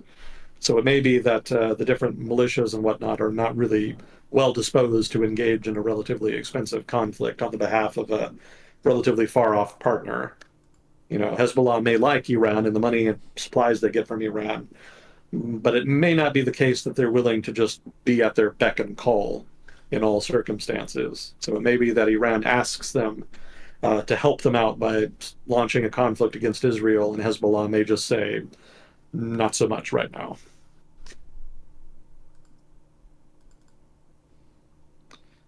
Yeah, Iran does have allies in the region, but they're not in the best state right now. Syria is the best example of that for obvious reasons. Syria is not in a position to project force inside its own borders, let alone outside. So I would discount the threat they pose. Now, it could be that Iranian forces in Syria may be able to do something, but that's probably going to be limited to rockets, mostly targeting Israel, probably. But if we discount the rockets being launched against Israel, there's not much they can really do against the United States beyond shutting off the Persian Gulf. There's a specific straits there, and I keep forgetting their name. Straits El Shalbeb, something like that. Straits of Hormuz, that's what it was. Yeah, the Straits of Hormuz are their principal trump card against the United States. Rockets against Israel, Straits of Hormuz for the United States. Beyond that, they don't have much.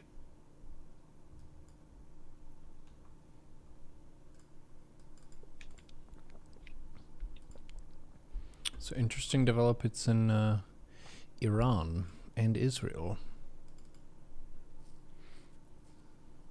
I had another item in my notes here. There were military exercises between the United States and Israel held in, what was it, late January. They're called Juniper Oak 23. And they were held in the Mediterranean. And from the commentary I read about it, they were basically simulating airstrikes on Iran. So that's a not so subtle threat, basically, from the United States to Iran, that if it continues on its current course, that we are prepared to take action. So it's the idea of American airstrikes in response to developments, shall we say, in Iran's nuclear program. It's not academic, like it's something that the United States itself is clearly signaling that it is willing to do. When they do military exercises, do they sometimes do stuff like paintball? That sounds fun. Actually, no, not paintball, but they do have something kind of similar.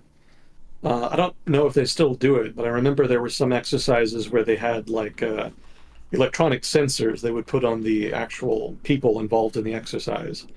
And then they would have these special attachments to firearms that were basically lasers. So you're saying laser tag?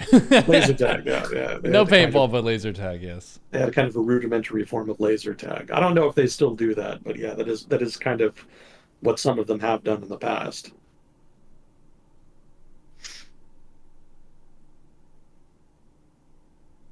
Let's see, the other. Simunitions, they call it. Sorry, what was it? Simunition? Simunition. Okay, that's pretty cool.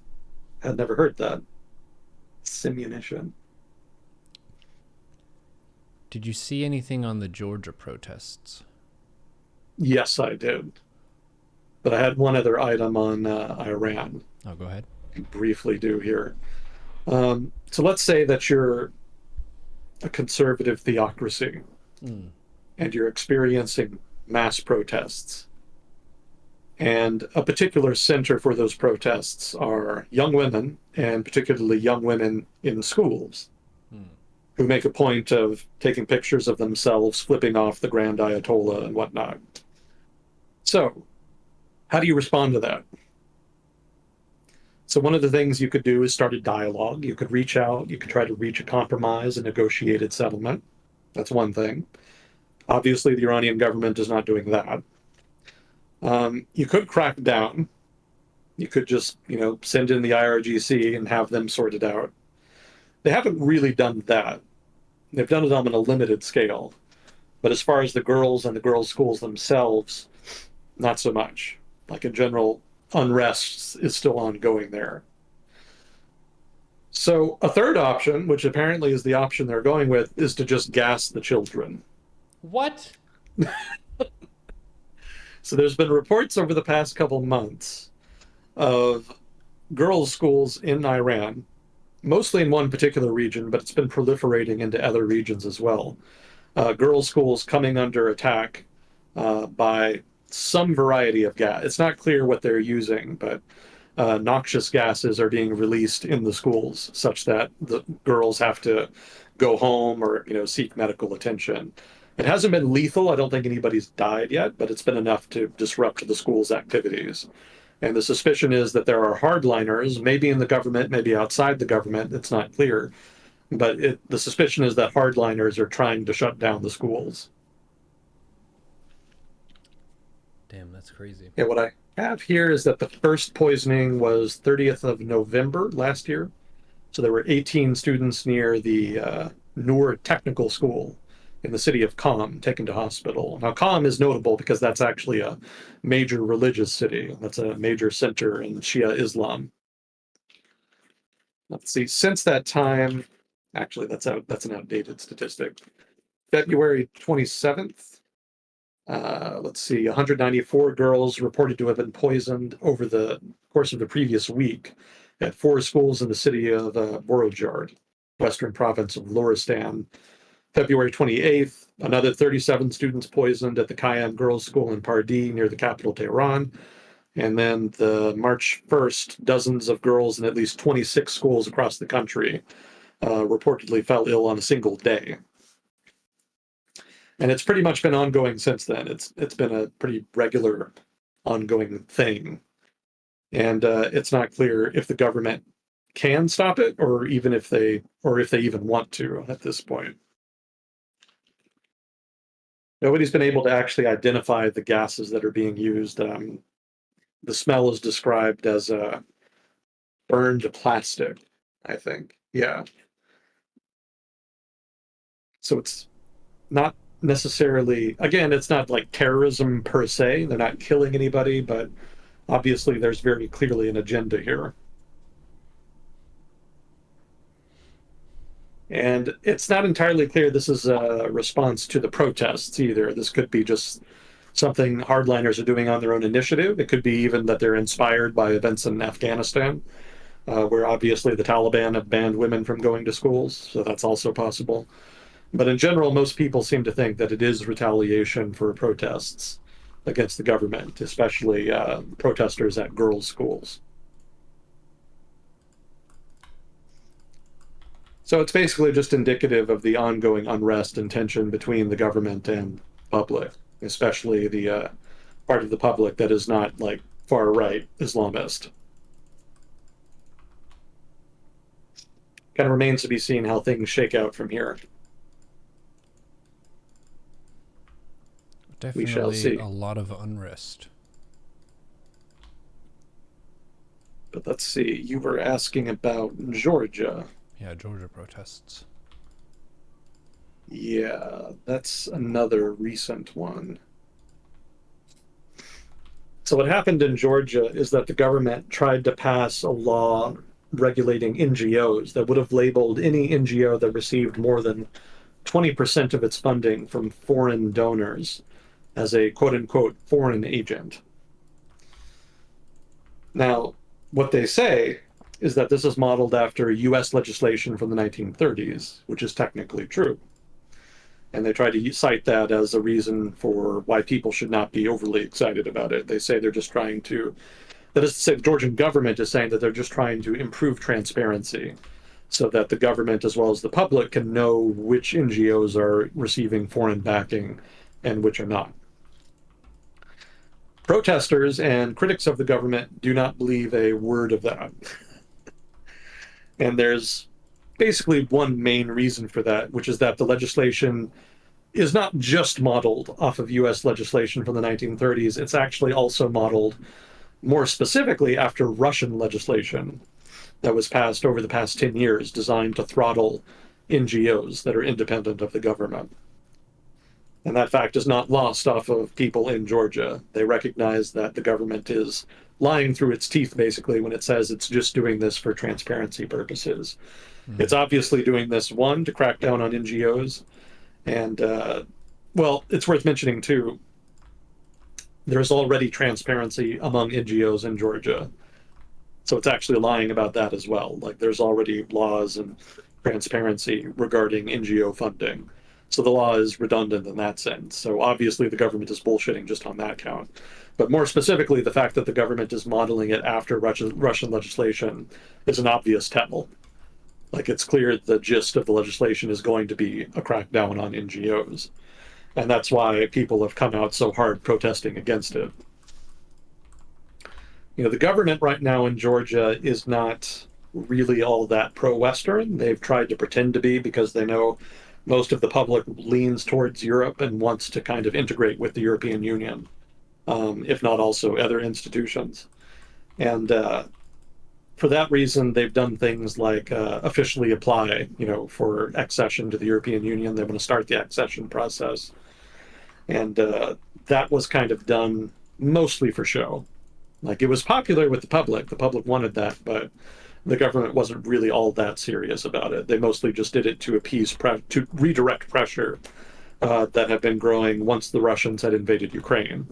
Because there's a lot of people in Georgia that were very upset about the Russian invasion of Ukraine and wanted their government to take a harder, more explicit line against Russia in response to the invasion. And the government did not want to do that. The government is not explicitly pro-Russian, but implicitly is pro-Russian. The government has a pretty positive relationship with Vladimir Putin and his government. The ruling coalition right now in Georgia is technically led by a billionaire populist figure. He's not in power right now, but he's still managing the party in power, kind of from behind the scenes. So effectively, he's still in power. And the party has kind of made it its business since they were able to win office to move Georgia more away from Europe and towards Russia. Some of that was necessary. Georgia still has a lot of economic linkages to Russia. It was not like a dumb move per se. But the problem is that they went beyond just normalizing economic ties and diplomatic ties. They've gone out and tried to support, various political movements and actors within Georgia that are explicitly pro-Russian and anti-Western, if not outright anti-liberal. And the government's sort of connivance with those movements is sort of well established, and people who are more pro-Western in Georgia do not trust them on that count. So these latest protests, in that sense, are basically the latest manifestation of the tension between the pro-Western liberal part of Georgia's politics, body politic, if you will, and the relatively more Russophile part of the body politic, which in general tends to focus more on things like social issues and then also elite economic ties. To give you an example of what I'm talking about when I talk about social issues, there was a big protest in Tbilisi a couple of years ago in which a bunch of far-right guys came out and protested against the LGBT community. And they made it a big point to really insult, maybe not insult, but basically to express their dislike for the European Union and Western Europe and the West generally because of what they saw as moral corruption. And so that was relatively popular, actually. It's a pretty conservative country socially. And so the government tends to try to kind of support those kinds of actors in Georgia's politics in order to try to build support for a relatively Russophile foreign policy. But at the same time, even people who are fairly conservative in social outlook recognize that the government, recognize what the government is doing. So there is still pretty broad-based support for a more Western-oriented Georgian foreign policy and for eventual integration into the West. But the tension that I'm describing here is the kind that is kind of underplays the current protests that have been happening. Like this is just the latest manifestation in that sort of clash between visions for Georgia's future and for its culture.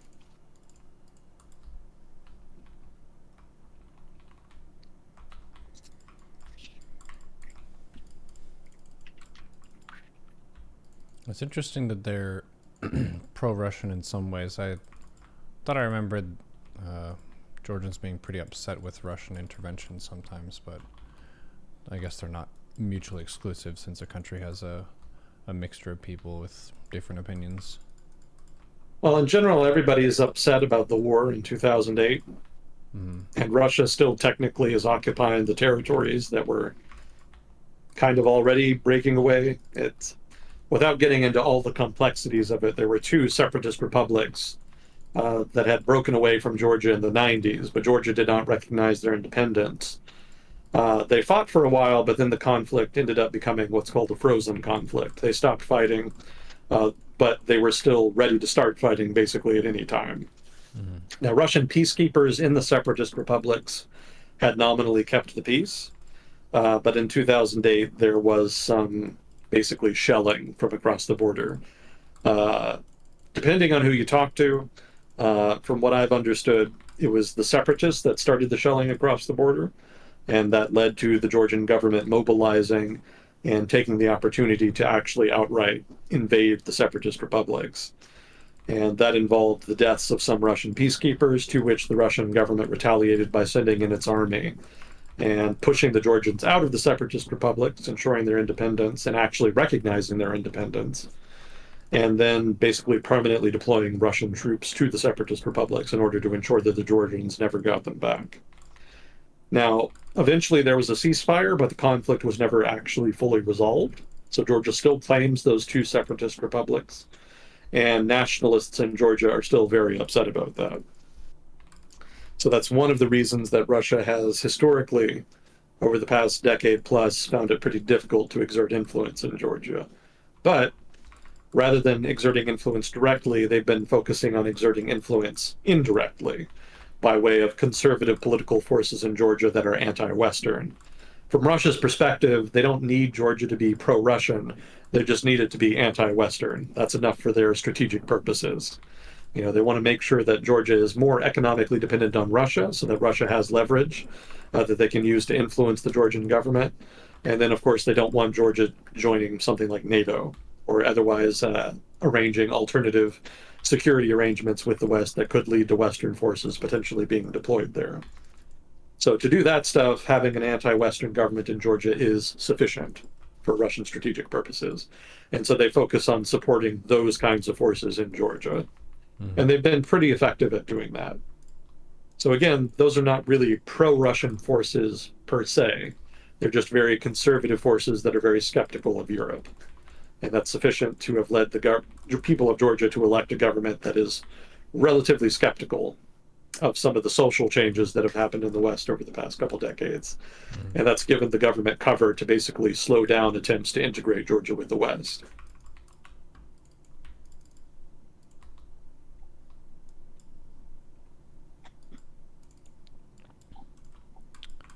Makes sense. Instead of my enemy, the enemy of my enemy is my friend, it's the person who gives me funding by virtue of seeing some common ground as my friend. There you go, pretty much. Oh, there was an agreement between Saudi Arabia and Iran that was mediated by China. Did you hear about that? No. Yeah, that was just announced the other day.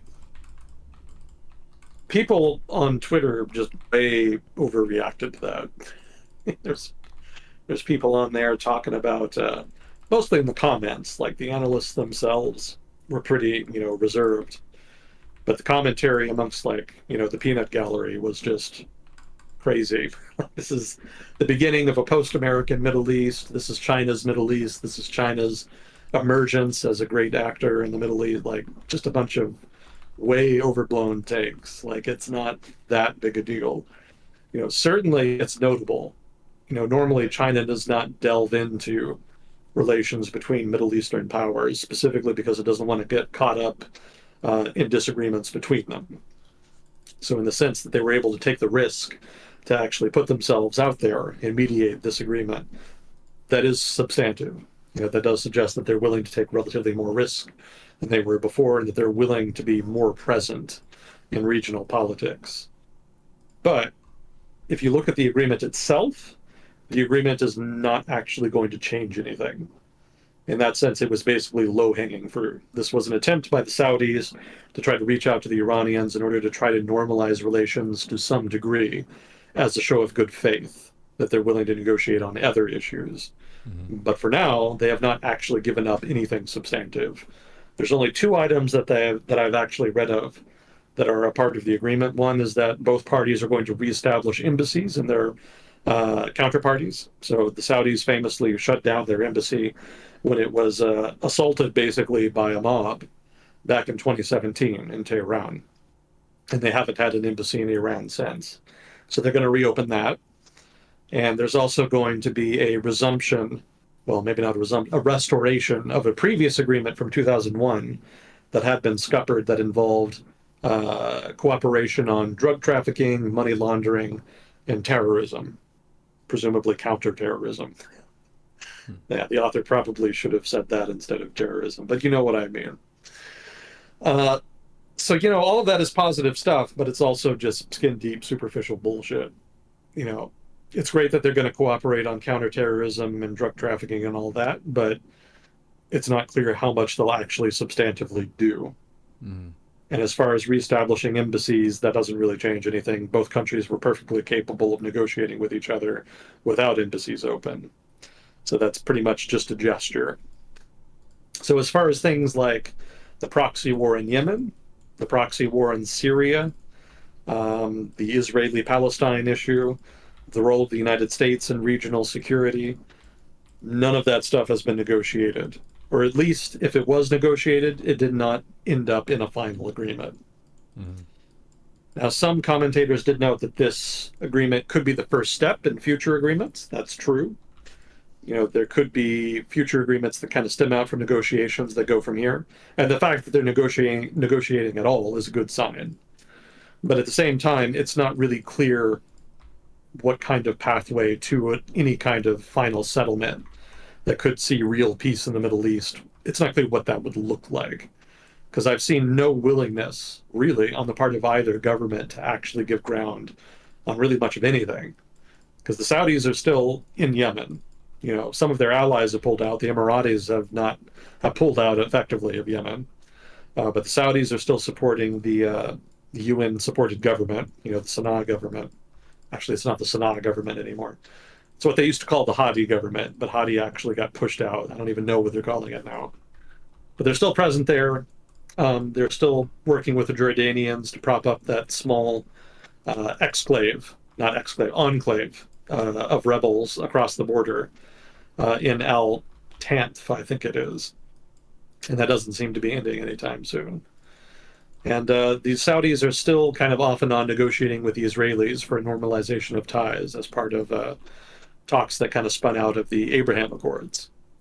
Those talks have kind of gone onto the down low lately for obvious reasons. Having far right parties in Israel's government, and as well as all the drama and the protests and whatnot, have not exactly inspired confidence in the Saudi leadership. And the Israelis themselves have been kind of pointing fingers at each other over this specific agreement that I was talking about. Both the right and the left, basically, in Israel are accusing each other of effectively empowering their enemies.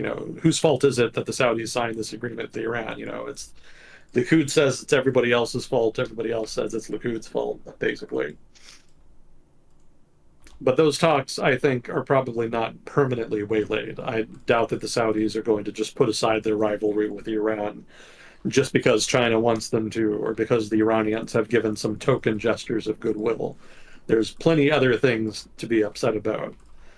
And it's also worth mentioning that the Iranians have a very hawkish government. I mentioned this before, that Rouhani was a relatively moderate guy, but he was voted out, and now they have the hawk in power. I think his name is Rienti, something. I forget his name. But he's definitely much tougher in foreign policy than his predecessor. And so that does not really leave much confidence that they're going to go easy on any of the issues that the Saudis would want them to give concessions on. And the Saudis themselves, even though they've kind of calmed down a bit, less gung ho, not so much throwing themselves into proxy conflicts in like Libya and Yemen and whatnot, they've kind of drawn down their involvement in those conflicts over time. I don't think they're any less worried about the Iranian government or its ambitions for the region. I haven't seen really any real signals to that effect. The fact that they're reaching out to Iran is more a reflection of U.S. disinterest, I think, than it is in any real possibility for actual peace. They're probably just managing some localized conflicts more than anything.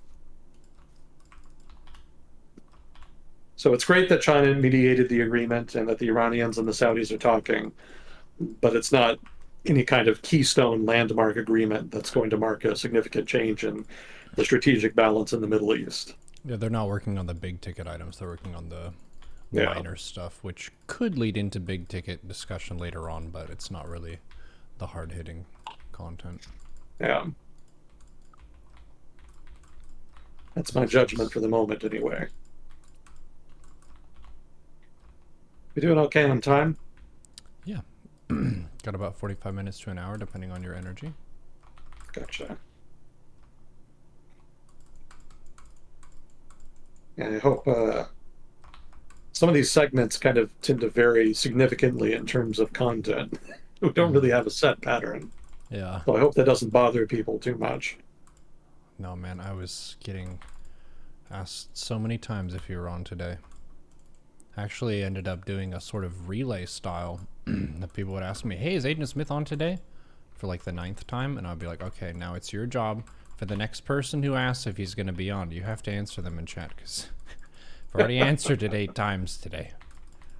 Gotcha. Yeah, you have many fans. You should not underestimate your powers. I don't have the confidence to do anything but underestimate my powers, but any support is appreciated. Maybe that's one of your powers, is underestimating yourself. I don't know about that, man. I don't think intermittent depression is much of a power in the grand scheme of things. Maybe not. Well, I did have some other stuff here. I had kind of a quick list of like smaller stories that are kind of relevant, but are not necessarily big stories unto themselves. So lithium is a big resource. It's a major input to a lot of the batteries and other new technologies that are going to be relevant to the green transition, such as it is. And so there's a lot of investment now in looking for new reserves, because right now there's actually not enough reserves known to cover all of the projected future demand. So we actually just have to find new deposits at this point. And India reported that they had actually found a deposit of lithium. So it's going to be pretty valuable. It's going to be pretty strategic. They're going to be able to use that in the development of their own green industries. But there's a catch. All right. So quick question. Of all the places in India, which one would be the most inconvenient to find a large deposit of a valuable resource? Way up in the fucking mountains. Well, that's true. But there's a specific province. Oh. Need to go back to the India episode to check the provinces. I forgot about that. Oh, which one is it? Kashmir. Ah. Yeah, the conflict zone. Not the kind of place you want a lot of valuable resources, since it's going to be relatively hard to extract them. Mm. But that's where they are. So that's going to turn into some drama. And that's also going to severely complicate the Kashmir issue between India and Pakistan. Because, before it had almost been more about principle, right? Is Kashmir part of India? Well, there's a whole historiography about how that happened and how legitimate the accession of Kashmir was to India. And then there's the religious angle. The headwaters of the Ganges are in Kashmir. And so a lot of Hindu supremacists don't want to give it up for that reason. But beyond those factors, like, there wasn't necessarily a lot keeping Kashmir in India. So hypothetically, there was a potential negotiated settlement there. But there hadn't been any like valuable resources there that could act as a significant financial incentive for India to fight to keep Kashmir. But now there is, to some degree. Lithium isn't necessarily the most valuable resource, but it's valuable enough to create an incentive to hang on to it so you can ensure there was the supply of what's going to be a fairly strategic material going forward. Gone are the So, days of fighting for gold and lumber. Now we want lithium and oil.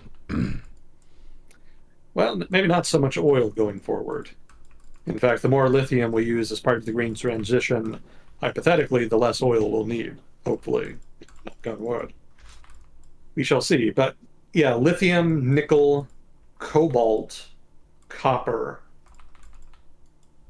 and probably some others I'm forgetting off the top of my head. I was actually reading a report on like the distribution of key resources that are going to be needed in the green transition.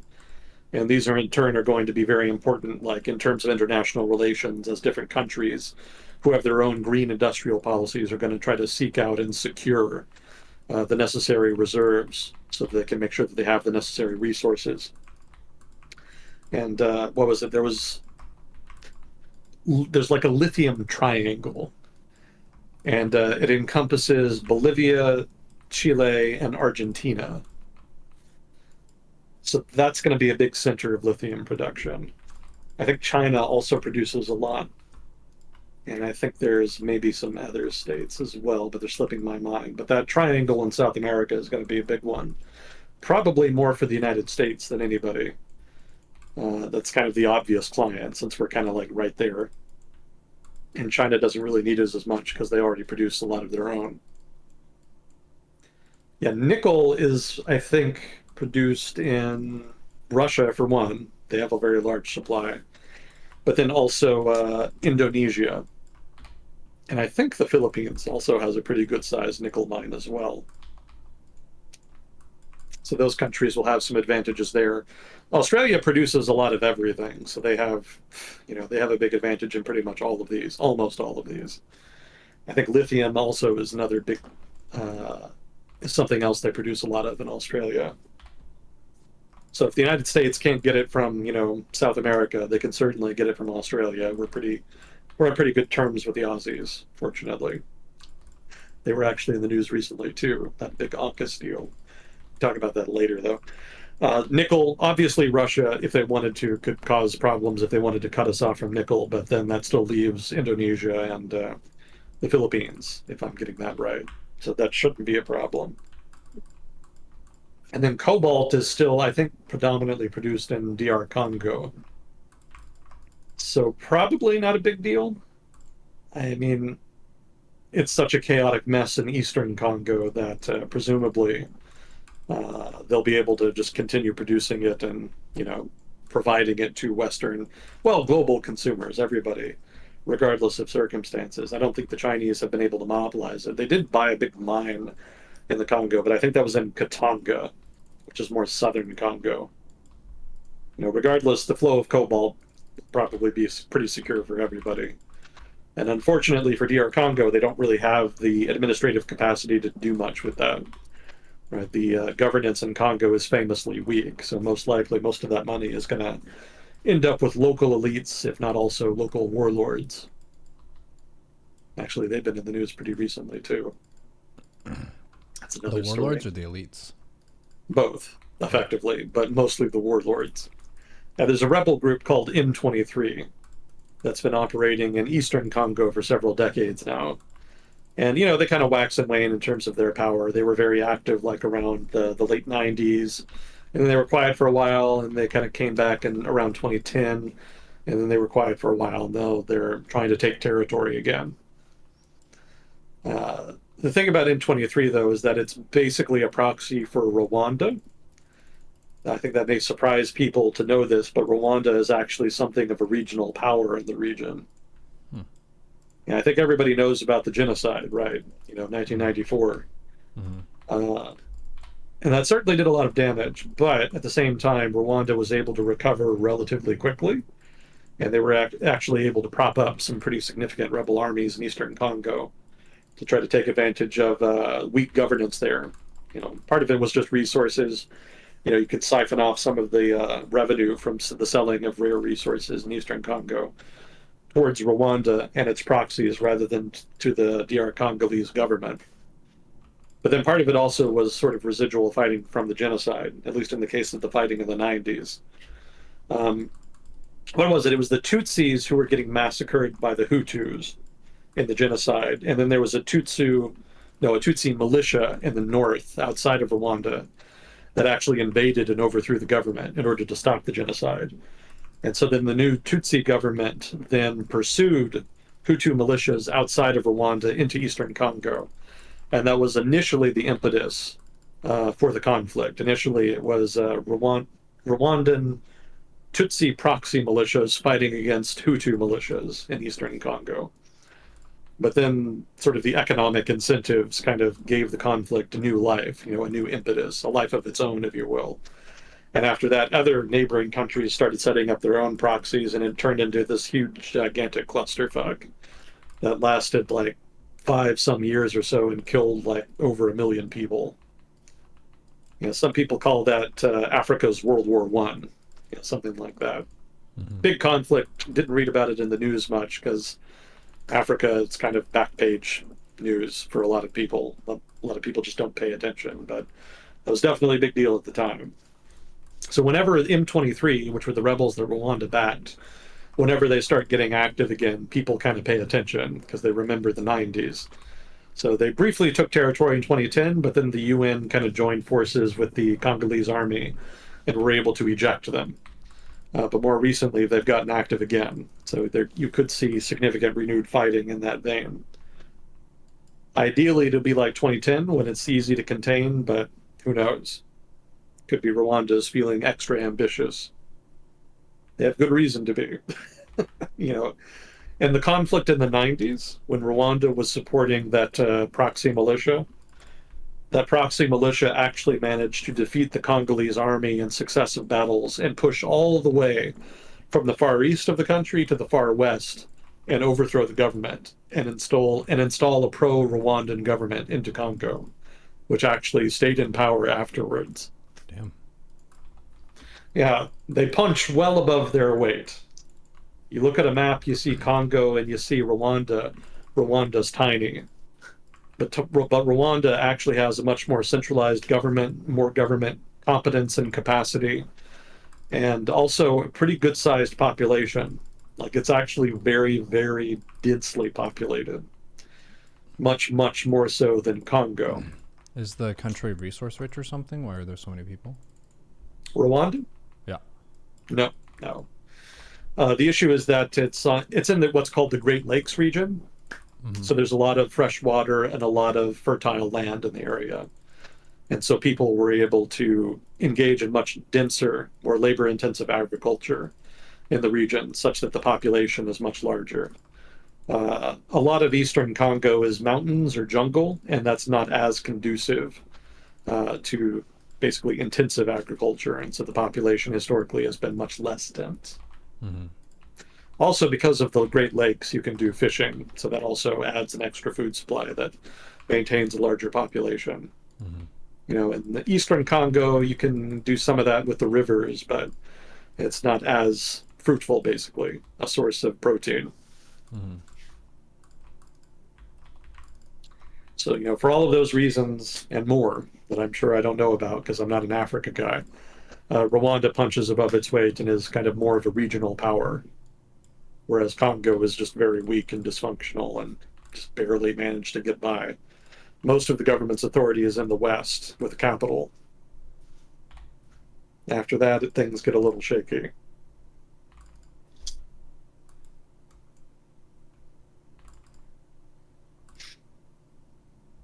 How did I get? Oh, right, cobalt. Right, cobalt is in Congo, so that the warlords have good incentive to continue producing and exporting cobalt. So I don't see any reason why they would. Right.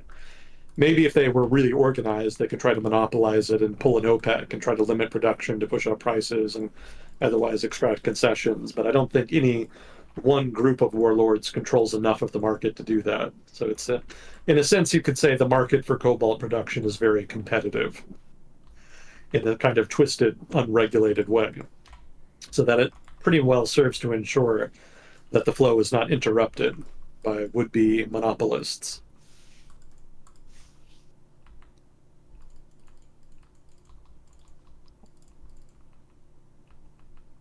Just makes me think of Dune. The spice must flow. The cobalt must flow. If we are to use our tech. But yeah, all of that. What was it? Green tech resources. Oh, lithium, right? Lithium. Yeah, That's how I India go. found lithium, and then we were talking about what are the other like future resources that are going to be valuable. Right. And which countries will have them. Mm-hmm. Yeah, Australia is definitely in pole position in that regard. To a lesser degree, Russia and Indonesia rather, and then maybe the Philippines and maybe the DR Congo if they can kind of get their shit together more. There is such a thing in economics as what's called a resource curse, which is where a country is very rich in natural resources but cannot benefit from it because of corruption in government. Basically, all Mm-hmm. of the money that could be used to invest in human capital, infrastructure, the economy, etc., instead gets siphoned off into the pockets of corrupt elites of one kind or another. Mm-hmm. And because of the amount of money because of the value of the resources in resource rich countries is so immense, the incentive to corruption is very high. So unless you have a solid political culture and strong political institutions, it's pretty likely that resource curse will occur. That is to say, that corruption will occur if natural resources that are very valuable are discovered. Mm-hmm. Well, I think that kind of goes back to a very fundamental human issue, which it's hard to avoid temptation of becoming extremely rich all of a sudden. Yeah, Because whoever's in power in the region, once you find out that there's a resource there, you're the one who gets to ultimately decide where it goes and who you're going to make trade deals with, and you can set those up in a very favorable way to yourself, as opposed to, all right, what's the big picture, long term way that the people of this country can benefit from that? A lot of leaders don't think like that. They think about, wow, oh my goodness, now I can get a bunch of sports cars and all the hottest clothes, and I can do whatever I want, and I can hire a bunch of people to protect me, like militarily speaking. So, yeah, breaking the norm of corruption is pretty tough. very much so, unfortunately. Yeah, I remember a really good example of that was Equatorial Guinea back in the day. Was it Equatorial Guinea? No, it wasn't Equatorial Guinea. It was, I think it was Sao Tome and Principe, actually. That's a very small island country off the coast of Africa. It's sort of in the equatorial area near Angola, DR Congo, etc. I think if I'm remembering this correctly, the sequence of events is that there was a large deposit of oil discovered offshore of the country, and then the very next week there was a coup overthrowing the government, Mm. and the two were very much interlinked. You know, basically, I think it was the military. I think it was like a general recognized that he could get immensely wealthy siphoning off this money and decided to make his move. He made it very early. Like they hadn't, it's not like they were extracting it. Like they literally just discovered it and that was enough. Hmm. So yeah, that is unfortunate. Resource curse is unfortunately a very real thing. You need strong institutions to really be able to leverage natural resources into real economic development. Yeah, chat's saying that resource richness is less of a predictor of prosperity of a country than low level of corruption. Yeah, definitely. Yeah, if you have high level of corruption, the high resource just gets siphoned out to someone else, or it gets used up in an inefficient way. So India has pretty good institutions. They'll probably be able to exploit the resources and benefit from them accordingly. But the fact that it's in Kashmir is definitely a complicating factor. Mm-hmm. We'll see what comes of that. Let's see. The U.S. is trying to woo Papua New Guinea, trying to get them to sign some kind of defense agreement. The details were not really elaborated in my reading, but I thought it was telling that they were bothering at all. That's part of the general response to that big explosion that happened in the Pacific last year. When they, what was it, the Solomon Islands announced that defense deal with China. That was definitely a clarion call for more engagement with the region. on the part of the West and the United States in particular. So there's been a pretty steady drumbeat of new developments there, pretty much every couple months ever since. There was a whole new project announced between, what was it, the United States, Japan, and I think a couple other countries in the region. Partnership for the Blue Pacific. Very weird name. And the institution has very obscure goals. It's not really clear just what they're going for, but basically they're going to get money and then they're going to offer it basically in exchange for favors. That's kind of the quid pro quo there. Maybe they'll do some other stuff, but that seems to be the gist of it thus far. But they created that very quickly after the Solomon Islands announcement, and they've been pushing pretty hard to try to offset Chinese influence in the region and try to show countries in the South Pacific that we are listening, we are engaging, we are offering them some tangible benefits to maintaining strong relations with the West as opposed to China. So a defense agreement with Papua New Guinea would just be the latest manifestation in that trend, basically. Yeah, there has been some progress there. They were able to get, what was it? I think it was Kiribati. It's another archipelago island country. They announced that they were going to rejoin the Pacific Island Forum, which is a regional grouping of countries mostly led by Australia. Yeah, Kiribati had left because they didn't like the way the forum was being run. Basically it was just a talking shop where Australia could kind of express its desires and leadership, but otherwise do pretty much flip all to actually help the region. Mm-hmm. So they were pretty upset about that. But with renewed diplomacy, they were convinced to come back. So hopefully the Pacific Island Forum is able to kind of do something more substantive as far as regional issues in order to justify them rejoining. But the fact that they rejoined it all suggests that they're at least somewhat confident that will be the case.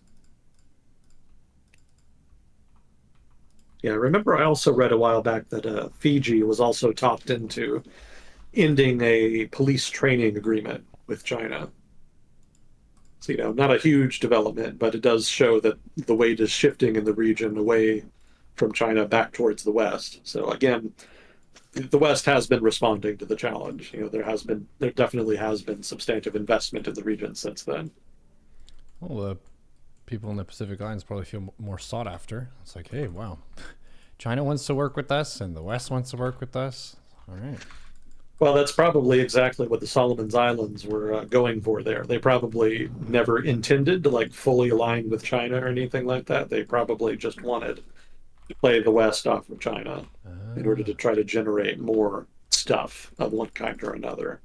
That was very common in the Cold War when the US and the Soviets were going at it.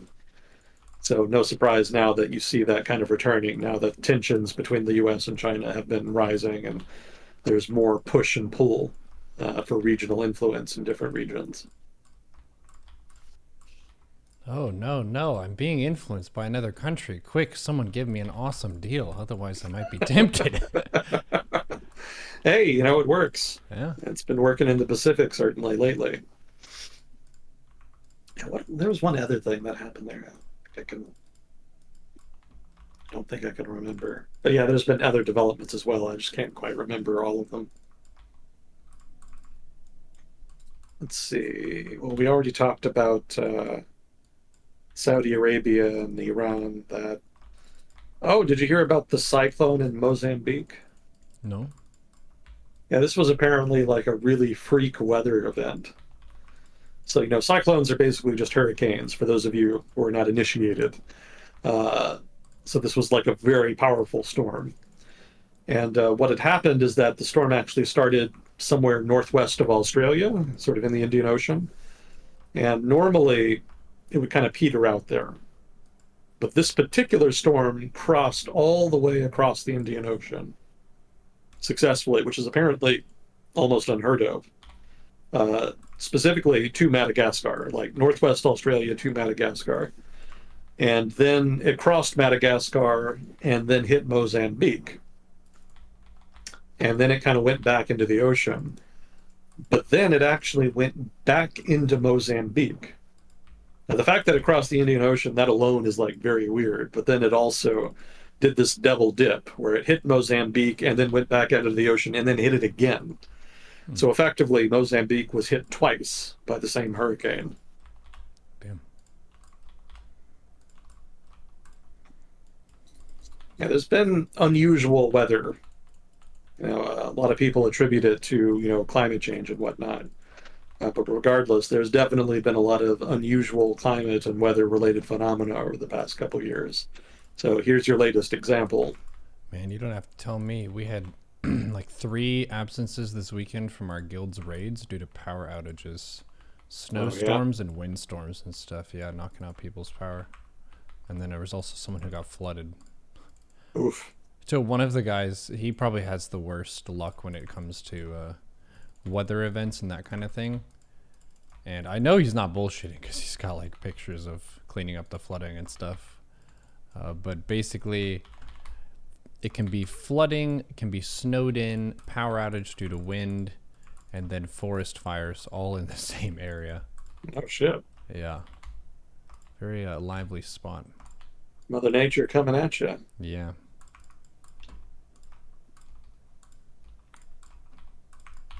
Well, fortunately, North Texas is relatively mundane in terms of extreme weather. Mm. We get the tornadoes. That does happen. But other than that, there's not really any flooding, not really any. I mean, we get some hurricanes, but generally by the time they get here, they're a lot weaker. So we don't get hit nearly as hard as, say, Houston, for example. Mm-hmm.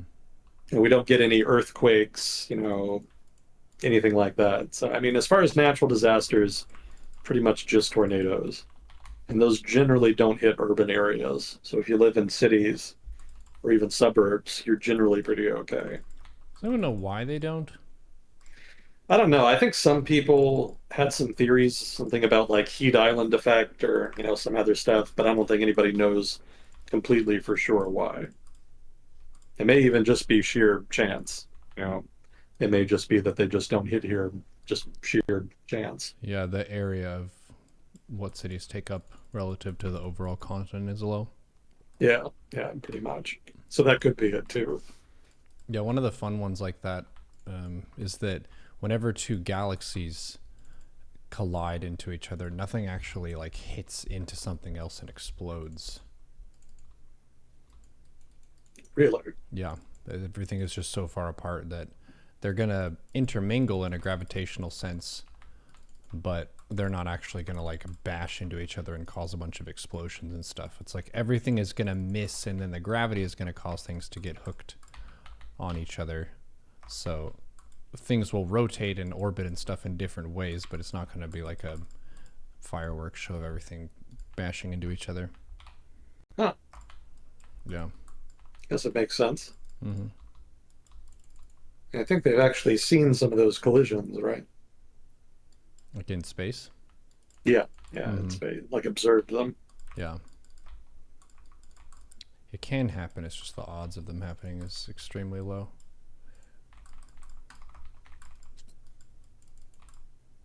Actually, I do remember Fort Worth got hit like 20 years ago, something like that. Mm-hmm. Do you remember that? Yeah. It was like the downtown area. Yeah, I remember that was pretty spooky. Very unusual. It surprised a lot of people. Let's see. Now, Taiwan's been in the news a bit.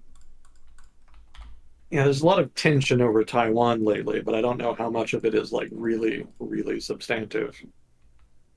I still think that they're gonna just kind of cool it for a couple months and then just start talking again.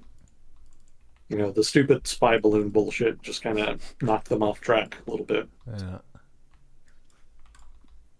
Yeah, one of the things that's been happening is that congressmen have been talking about taking trips to Taiwan just to kind of show support for Taiwan, but also just to kind of posture politically to show how tough on China they are.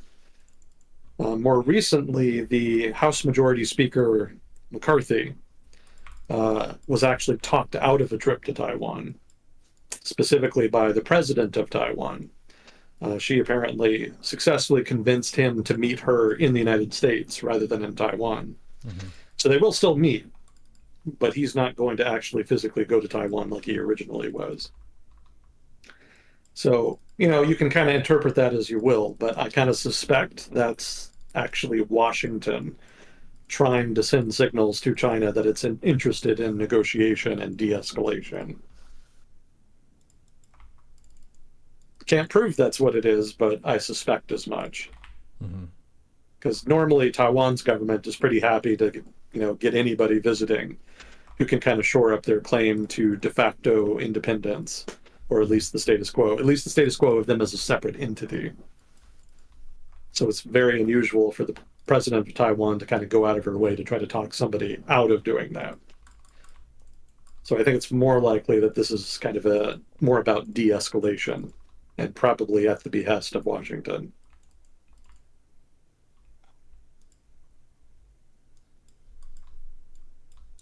I was actually reading an article in The Economist about a potential Chinese invasion of Taiwan and what it would look like. And apparently, almost all of the beaches that are viable landing sites for an invasion are on the west coast.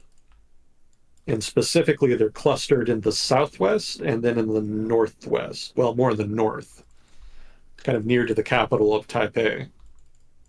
And apparently, the Taiwanese government has fortified all of those beaches to the nth degree. Hmm.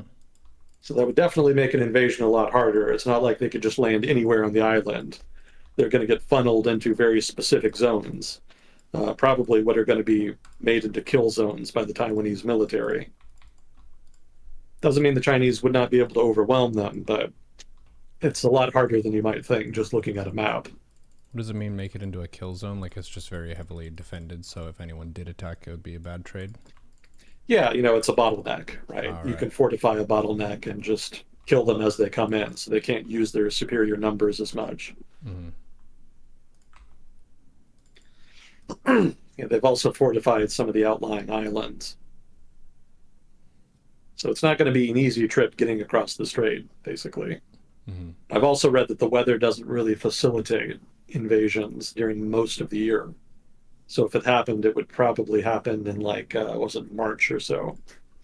Something in that realm. Spring, basically, early spring. The weather is apparently better and the waters are calmer. And that's relevant because if the Chinese did invade, they would probably use the fishing boats again. The Chinese Navy doesn't really have the capacity to like load up big armies of Marines into amphibious assault ships. They don't.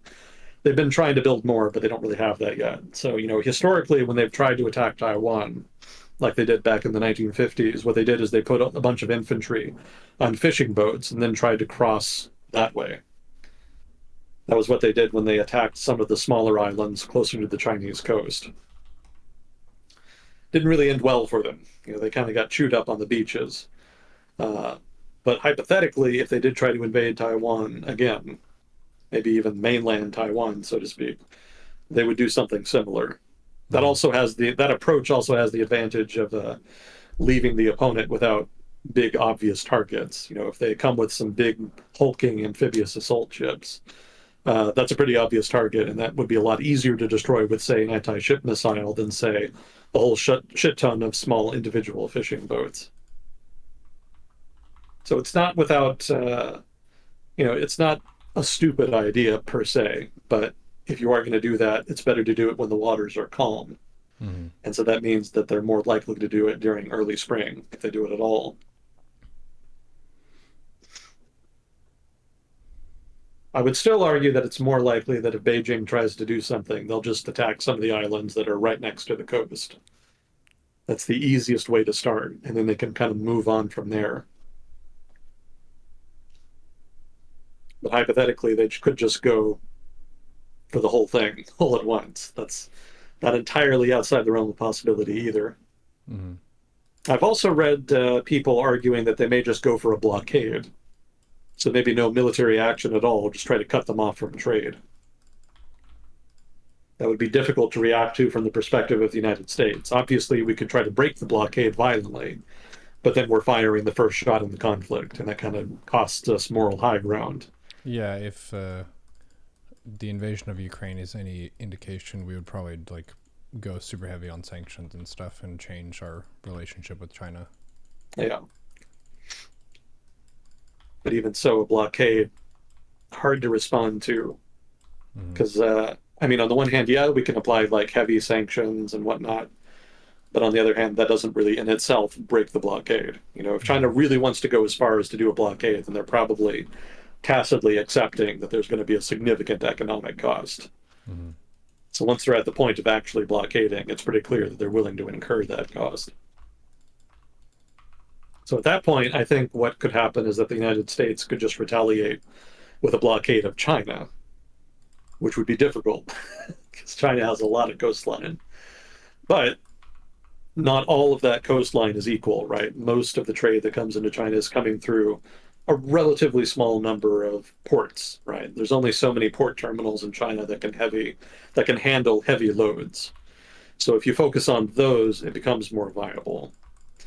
That also kind of raises the prospect of fighting in, say, the South China Sea, because hypothetically, you could just focus on the Straits of Malacca and the South China Sea, and that would just be very disruptive to Chinese trade just by itself, even if you didn't want to blockade ports. That would actually be much harder for the Chinese to respond to, since it would require them to project force much further away from their coastline. Uh, that's possible, you know, but I think that the Chinese and the South China Sea are more vulnerable than people kind of give them credit for. I was actually thinking about this last week for whatever, I think because of the article I was reading in The Economist. You know, if there were a war over Taiwan, one of the things the United States could do to apply pressure would be to invade China's islands in the South China Sea, because they've famously been fortifying, you know, and building islands in the South China Sea. So while it's true the United States is at a disadvantage in terms of projecting force to Taiwan, since it's much closer to China, obviously, the same is not true for the South China Sea. You know, you could say, in fact, the United States Navy actually has a much bigger advantage there, because that's actually further away from China and much closer to points of demarcation for the U.S. Navy, like Guam, Okinawa, etc. So also the Philippines, you know. So we would have an easier time probably operating there and maybe even just taking those islands outright, which would be embarrassing for Beijing. I'm sure if they had to trade Taiwan for the South China Sea islands, they would be more than happy to make that trade. But even so, it's not great to spend, you know, 20 years making the case that that's sovereign Chinese territory and then just have the USN cruise in and casually steal it from you. So that would put the Chinese government in an awkward position politically, probably much more so than militarily. But the military advantage, though, is that it would allow us to, again, disrupt trade. You know, hypothetically, cargo ships could just go around the South China Sea, but that's a much longer trip. And it's actually pretty hard to get to China's coast without going through the South China Sea. If you look at a map, you can actually see that China's coast is like almost completely hemmed in by American allies of one kind or another. Like Japan, obviously, is a major bloc just by itself, but also the Diaoyu Islands, which is actually the Chinese name. The Japanese name is the Senkaku Islands. Those are islands that are between basically the Ryukyu Islands, you know, Okinawa basically, and Taiwan. And so, you know, obviously Taiwan is also sort of aligned, if not allied, with the United States. So between Taiwan, the Senkaku Islands, and Japan, it's basically impossible for a cargo ship to just pass unnoticed through that area to get to China's coast. So if you can't go through the South China Sea and you can't go through the Senkaku Islands, then the only real alternative is the Kuril Islands way up in the north, which are controlled by Russia. And of course, Russia would probably let them pass. Uh, but that's a big, big deviation. That's going to add a lot of travel time. And it's not impossible for the USN to also police that area. So, most likely, if the United States did try to stop trade to China, we would not be able to stop it fully, but we would be able to cause enough disruption to significantly impede China's trade with the rest of the world with significantly detrimental economic impact on China's economy. So even though Taiwan is definitely going to be a difficult challenge for the United States if there were a Chinese invasion, we would have lots of options. as far as attacking Chinese islands in the South China Sea, as far as a blockade and disrupting trade, etc. So that's probably more what we would be doing in response to Taiwan getting invaded than, say, just sailing right into the Taiwan Strait and trying to pick a fight with the Chinese military right there. That's probably not really smart and not what we're kind of considering and planning for. Although I did read that the new Marine Corps littoral combat units are getting deployed down to the Senkaku Islands. So that could be a nice advantage if they're able to leverage that into something. But I'm still not entirely sure just what they would do. Presumably disrupt Chinese Navy operations in the Strait, but beyond that, I'm not sure how much you can really do just with those limited forces. It's not like they're big capital ships or anything. The littoral combat units are basically just small boat units. Maybe if they put like some missiles on them or something, then they could kind of overwhelm some of the larger ships in the Chinese Navy. But beyond that, I don't think there's enough U.S. Marine Corps units like that in the sea to really pose a significant challenge, at least not yet. So we'll see. I suspect there will continue to be a lot of planning and counter planning going on vis-a-vis Taiwan. I have read a lot that supposedly Xi Jinping, I've seen this referenced multiple times. Supposedly, Xi Jinping has asked the military in China to be ready to invade Taiwan by 2027. So that could be, the deadline, so to speak. But it could also just be a leverage thing. And also, why would he publicly say that? Oh, why not? Like, it's Chinese territory. What's the problem with coming out and saying that, hey, I want to be ready by this date, right? Keep in mind, he's not saying that he's actually going to invade by that date or on that date. He's just saying that the Chinese military should be ready to by that date. And that's what I mean when I say leverage. By that date, China will have significantly more leverage over the United States because their military will actually be fully prepared for an invasion if that's what they want to do. So that would give Beijing significant leverage in any negotiations that might happen. So that could be more what they're angling for rather than, say, an actual invasion. Gotcha. Although that would then be an option afterwards. Mm-hmm. Well, yeah, it's hard to say. It has merits over what Russia did, which is not be prepared. Yeah. Yeah, they're actually putting in the work to be prepared. So there's something to be said for that. Yeah, I would say overall it's just really hard to say what Beijing's intentions are, whether or not they actually want to invade or whether they're just posturing. Mm-hmm. It could go either way. They're not going to be clear about it. They're purposely opaque about it just so that they can continue to have strategic ambiguity there as to their intentions to keep the United States off balance and to prevent Taiwan from doing anything dramatic like declaring independence or what have you. So it's hard to judge just how likely a conflict is. Mm-hmm. That remains to be seen. But in ambiguous circumstances, the best move is to just try to make sure you're as prepared as possible for any contingency. The unfortunate thing about that is that it's very expensive. Just building up a large military and maintaining it, that takes a lot of money. Yeah. Which is why strategic confrontations like this are kind of better off negotiated away rather than actually kind of seen out for their duration. Just cost a lot of money for very little benefit. The United States would probably prefer to do that, but that's not really politically viable. We're just kind of stuck with this weird relic of the Cold War that never really got resolved, and now we just kind of have to deal with it as is. Mm-hmm.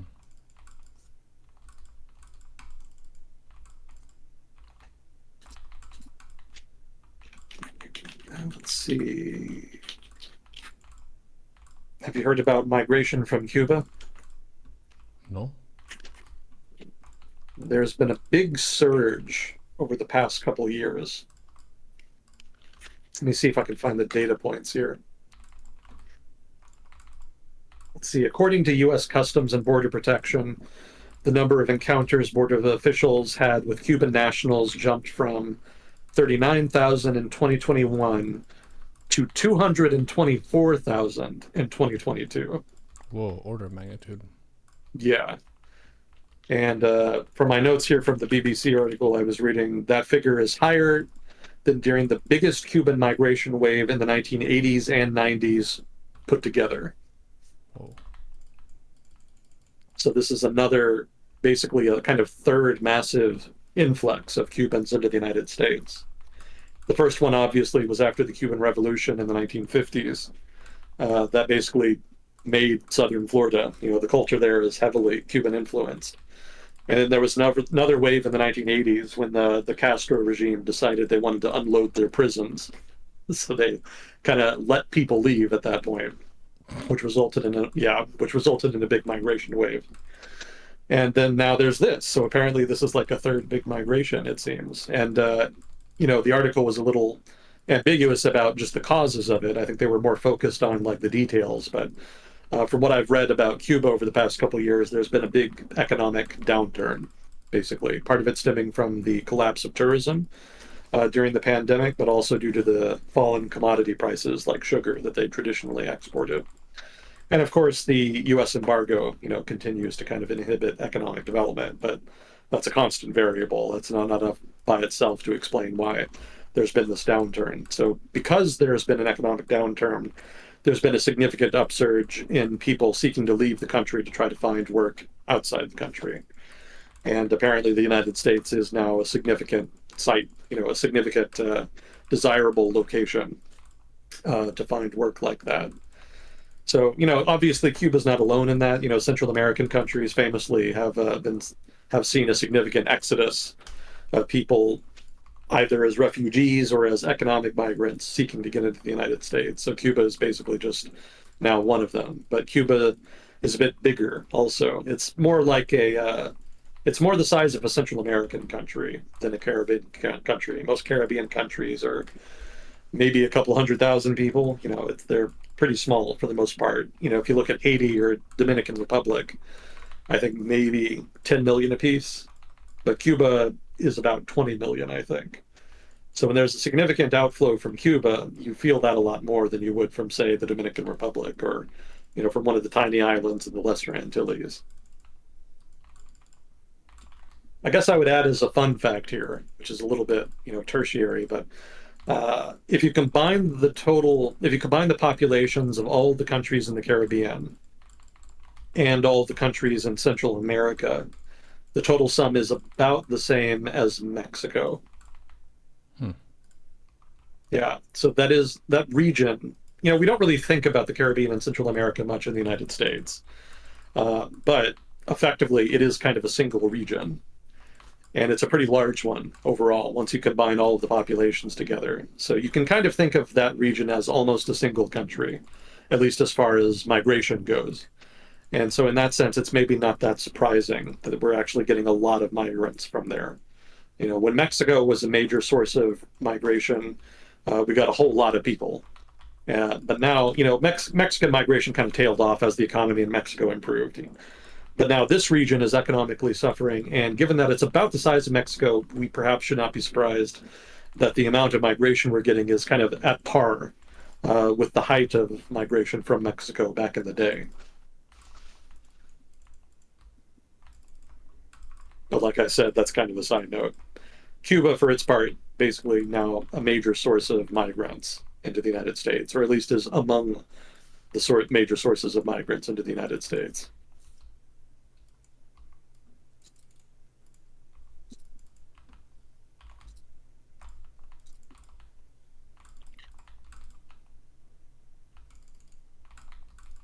Had some weird shit. I guess, how are we doing on time? Um, got another 10-15 if you want some weird stuff. Okay, so in the UK, they actually had shortages of fruit and vegetables for a while. Like supermarkets had to impose buying restrictions, limiting the amount that you could buy because they just didn't have any, right? They just, in a lot of cases, the shelves were just empty. And so that led to a lot of angst about, why. So, of course, Brexit was blamed. Obviously, that disrupted a lot of supply chains. But, fun trivia, it actually was not, in this case, Brexit. It actually had more to do with Spain, specifically climate. There's been very unfavorable climate conditions in Spain for the production of fruit recently, and the result has been a shortage of fruit and veg in Spain. And because Spain is a major exporter of fruit and veg into the rest of Europe, including the UK, that shortage manifested in the UK as a shortage at the supermarket. Now, shortages also happen in other places, but were not as pronounced. Some of that also had to do with them production rather, of fruit and veg in the UK itself, which has also been struggling lately, also because of climate. And what was the other one? Oh, the UK also kind of suffers from more complex supply chains. It's an island, so inherently supply chains are a little more complicated. In Europe itself, they're not as affected by production problems in Spain because they do have other areas of Europe that can produce. And they can also, source from other places, other parts of the world and whatnot. The UK doesn't have the advantage of having ready access to Europe just because of geography, not just because of Brexit. Mm-hmm. And so that's created difficulties for supply chains, specifically supermarket supply chains, in adapting to the shortage of fruit and veg. Also, the author of the article I'm citing here for this noted that the real penalties, the real disruption from Brexit on movement of fruit and vegetables from Europe into the UK is actually not going to hit until January 2024, because apparently that's when new border procedures for fruit and veg will actually be implemented. For now, they have actually not been implemented, and so Brexit has not actually taken its full toll on the fruit and veg trade between the UK and Europe.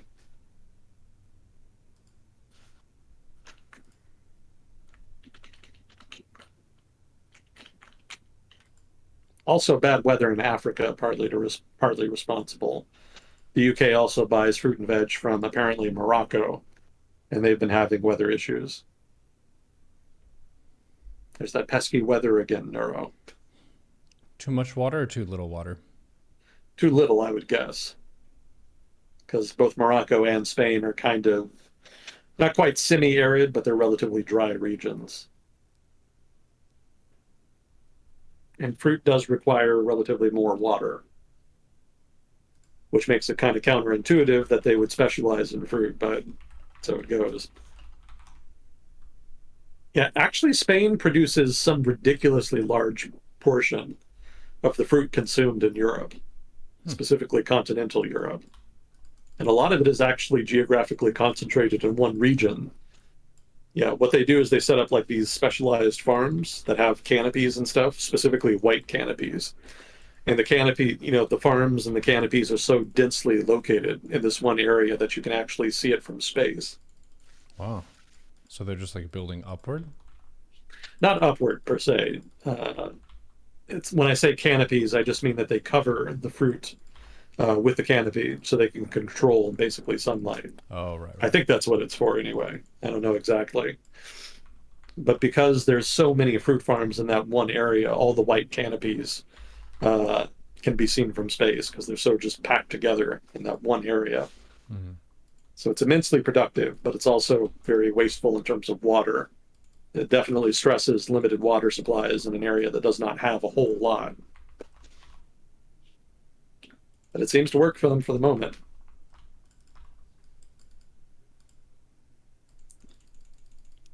Did you hear this news about the Americans that were killed in Mexico recently?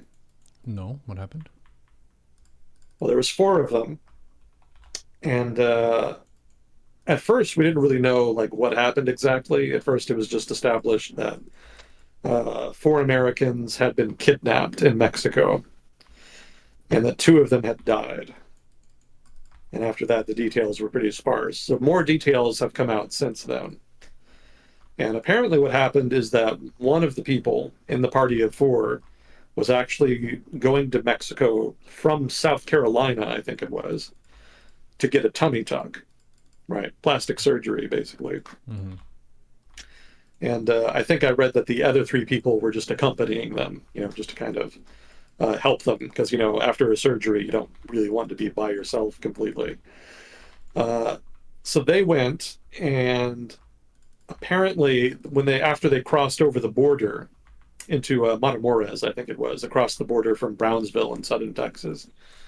Apparently, they got noticed by some cartel guys, one of the smaller cartels, apparently. And the best theory I've read thus far is that they were mistaken for Haitian drug dealers or Haitian smugglers, possibly, because the people in question were African American, so they were black. And there's not a whole lot of black people in northern Mexico. It's pretty unusual. So it may be the case that the cartel just mixed them up with some rivals from Haiti. That's a theory, though. That's speculation at this point. Regardless, the cartel guys in question stopped them, attacked them, killed two of them, and then loaded them up into a truck and drove off. Damn. Yeah. So Mexico can be pretty violent, especially along the border where the cartels fight for drug routes into the United States. But normally they don't attack American citizens, which is why the popular theory is that this was a case of mistaken identity. American citizens are a source of money, right? They cross the border for medical stuff like this, not always for plastic surgery, but often for other things like dental care or cheaper drugs or what have you. So killing them tends to scare them off. So the cartels in general try not to target American citizens. So what happened after a couple days is that the cartel in question, responsible for the killing and kidnapping, released the people that it had kidnapped, and actually also produced the people supposedly responsible for the killing. There were 5 people, and I don't exactly know where they were, but they were face down on the ground, and their hands were tied. And they had a note with them basically apologizing for what had happened and saying that this was not in keeping with their ethic and that it would not happen again. Huh. Yeah. Not really a way to prove that that's actually the people as opposed to just more people they didn't like who they wanted to get rid of. Yeah, well, they weren't dead, they were alive, but the popular theory is, as you say, that they just kind of produced some people to take the fall. And that we don't really know if these were actually the guys that did it. Mm-hmm. But the fact that they produced an apology letter, kind of a weird turn. Yeah. But it kind of illustrates the degree to which they're concerned about getting that kind of attention. Because the United States government does kind of retaliate for things like that. How would the U.S. retaliate? Well, I mean, drug enforcement agencies collaborate with their Mexican counterparts to come down on cartels and whatnot. Obviously, Mexican agencies are pretty corrupt overall, but that doesn't mean that we can't do damage or, for example, lean on the Mexican government in other areas of the relationship to pressure them to take action against specific actors, specific members of a cartel or even cartel leaders. Mm-hmm. So, the United States has enough leverage to basically force them to do that. So we can definitely lean on cartels when we want to. Mm-hmm. Yeah, we've never had to go so far as to use military strikes, for example. I think there was some House rep in Washington was talking about trying to pass legislation allowing the military to launch cross-border raids or strikes. And that went down predictably poorly in Mexico. The Mexican government may be willing to give ground to American pressure in some areas, but actual American military strikes would definitely cause Mexican nationalists to flip the fuck out. Mm-hmm. That's not going to work.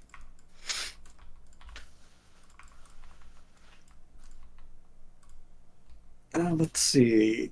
Tunisia was in the news for the wrong reasons.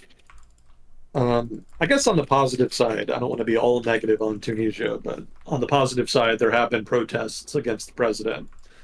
So that could be a positive sign as far as it suggests that the public is kind of waking up to the fact that he's a de facto dictator, and that if they want to preserve what democratic gains they've made since the Arab Spring, they need to kind of come out and stop him from implementing some of the reforms that he's been pushing for.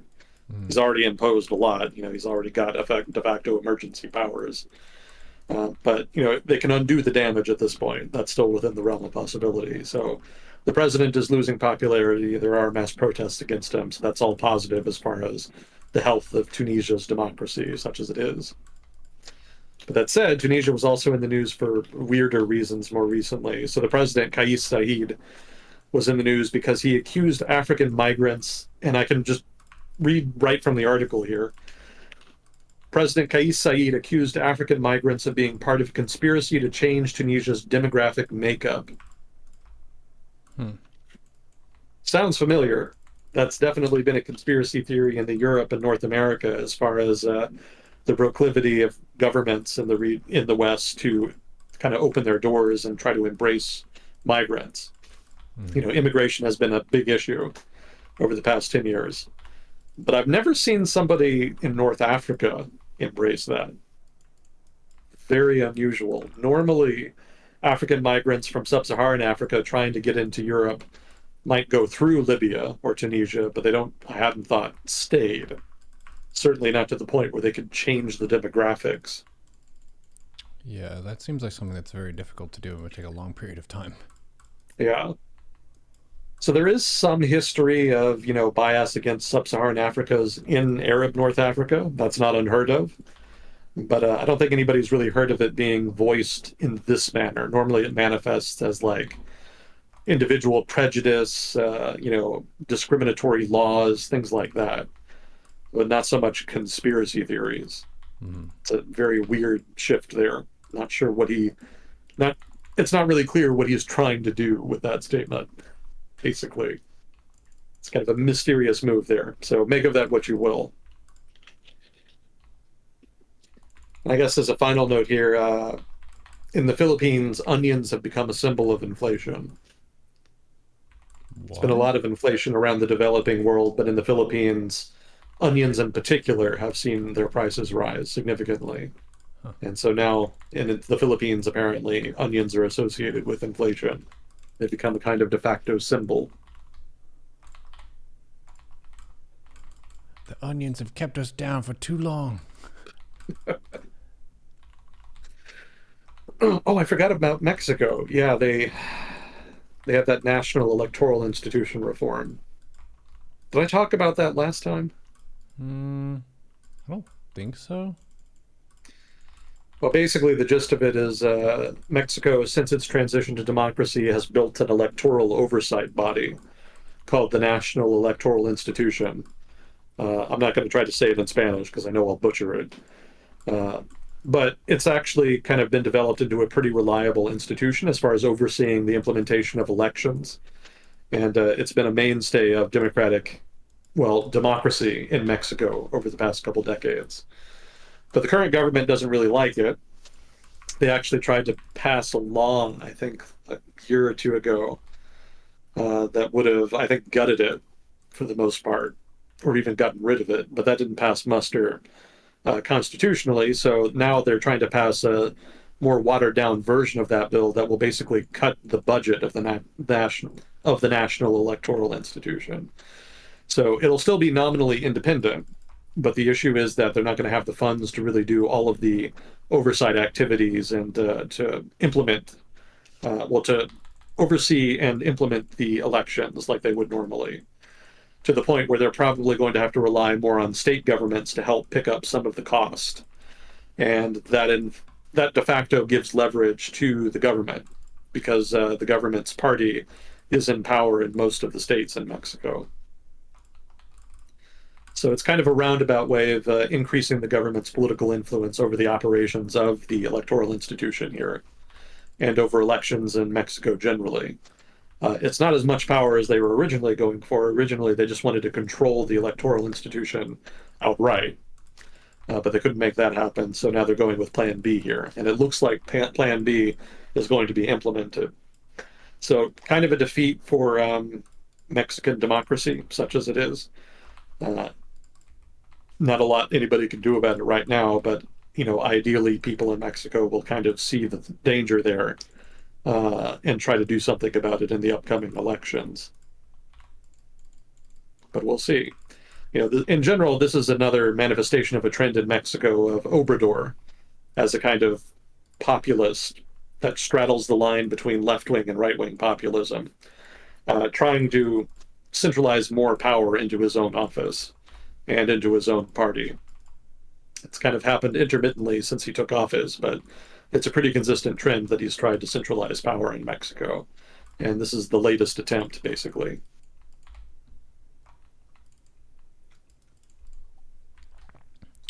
Interesting.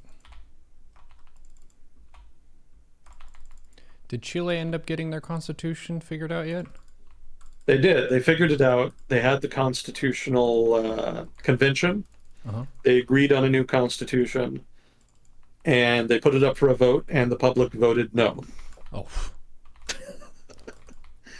So, yes, they designed a new constitution, but the public didn't want it, so they're not going to have one. Mm-hmm. That is to say, not going to have a new one. Yeah, last I heard, the government was looking at possibly trying to pass some laws or maybe some individual constitutional amendments that would address some of the grievances that led to the Constitutional Convention in the first place. But I don't know that there's been a lot of traction on that. At least I haven't read anything about any developments in that vein since. Mm-hmm.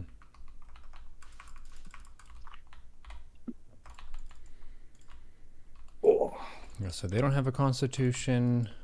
Well, they Israel have a doesn't constitution. It's the old constitution. All right, they don't have their new one. Yeah.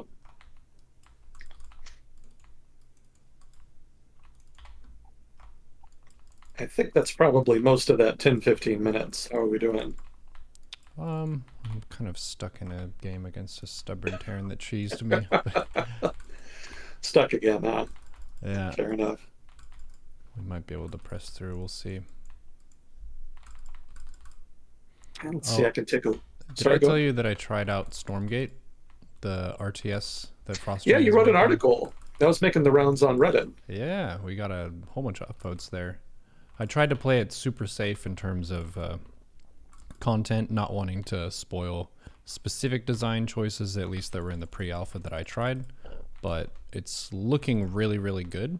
And one of the big pluses for it that I feel like is different from StarCraft is it looks a lot more visually accessible, where you can see the different army units and what they're doing and how many there are against the landscape. StarCraft's art style is very realistic looking, where the Zerg units do have kind of a tone that can blend in with the ground and blends it with the creep, which makes it look natural, but from a spectator's perspective can make it hard to discern what's going on.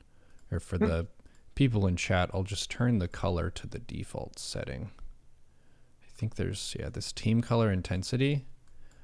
So it's kind of a mush if you're looking at the color of the Zerg stuff next to the creep, next to the very metal tile set of StarCraft maps, which is great in the sense that from a sci-fi games perspective, this is how it might actually end up looking to an extent.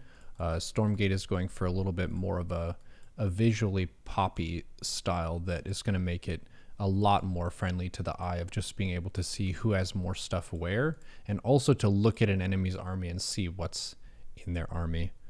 So I'm quite stoked for that. It does have other elements to it as well, so it's not a StarCraft clone. Anyone who's played Warcraft 3, you'll see some kind of design inspiration from that approach to RTS in it as well. So I'm very stoked about it. My friend Apoptosis is going to test the game pretty soon as well. So a lot of people are making pilgrimages to the studio there. It's a very nice team, and they're very much open to feedback, which I think is one of the strongest foundations to making a successful video game, is like actually listening to your audience and seeing what ideas they have. They did say that more of the StarCraft mindset historically and the Blizzard mindset in general was more of an ivory tower kind of mindset, where we know what's best, we're the experts in game development, so the people are going to complain about stuff, but we're going to make the game that we want to, which can sometimes yield good results. But from the community side of things, it definitely feels better to be heard. So I'm very stoked for it. They don't have any hard date on whenever closed beta and that kind of thing are going to go out, but it looks like the pace of their development is fantastic. A lot of people hyped about that. Talking about Stormgate. Very cool. Yeah. Yeah, that's a big name in the genre, right? Upcoming. Upcoming, yeah. They have the same team lead as the StarCraft 2 Legacy of the Void team. So Tim Morton. And he has a really awesome kind of quiet and humble yet confident leadership style where he doesn't really draw attention to himself. He's not like an egomaniac like a lot of the people perceive CEOs to be. He very much wants to see other people kick ass, and he's like super humble and down to earth as well. I was going to go visit the studio, and he said, we're going to send someone from the company to pick you up. And we were like, okay, who is it? And it's like, it's me. So he just drove us there himself, which was a really generous expression. Oh, cool. So yeah, lots of good stuff to look forward to. I also got a weighted vest, which has been fantastic for taking my 100 burpees per day thing to the next level. I was definitely at a steady state there where I was doing the 100 per day, but not really much else, and it had gotten pretty easy for me. So yeah, this is a way for me to level things up a little bit. I currently have 18 pounds in the vest, and then I can put up to 35 total in it. It's definitely a lot more difficult to do it that way. But yeah, we got cool stuff going down. So I'm sure the community appreciates hearing about it. I'm sure every time you talk about it, it's like a little tease. Yeah, it's a bit of a mixed bag because some people think that my take on it is a little bit too positive. Some people are really like picking apart at things like movies and games and really looking for all the flaws. And from my perspective, it's a pre-alpha game. So for me to like point at the flaws, like they know that that stuff is not ironed out and polished yet. So yeah, definitely more of an optimistic take for me. Some people said it reads like an ad, but you're always going to have some people grumping about it. Well, I hate to change the subject, but we've got a lot of interesting flags today. Yeah, go ahead. So you have a fan in Bermuda? Potentially, we did get a couple raids during the session. So Artosis raided, and my girlfriend Trisha also raided. So going to be a little bit of a different audience than maybe your Oh, standard that's Sunday what it for is. us. Yeah. Gotcha. Yeah, one from the Bahamas. Yeah, we don't normally get too many Caribbean viewers. Nice. Jordan. I think that's the first time I've seen them on here. Three from Taiwan. Hopefully, I didn't embarrass myself when I was talking about Taiwan earlier. Oh, as a note, if you hear anything in the session that we talk about the world, or you watch the video on YouTube and we get something wrong about your country, or you have a direct first-hand account, please do feel free to share. We're not here pretending that we know everything. So yeah, tell us what's going on from your perspective. Oh, it's a VPN. Okay. Makes sense. Mm-hmm. I don't know. Have you had a lot of Middle Eastern viewers, Neuro? Not a ton. We do have some StarCraft semi-pros and pros from India. There's one player who's from Kazakhstan, but we don't really have a ton of Middle Eastern representation that I can think of.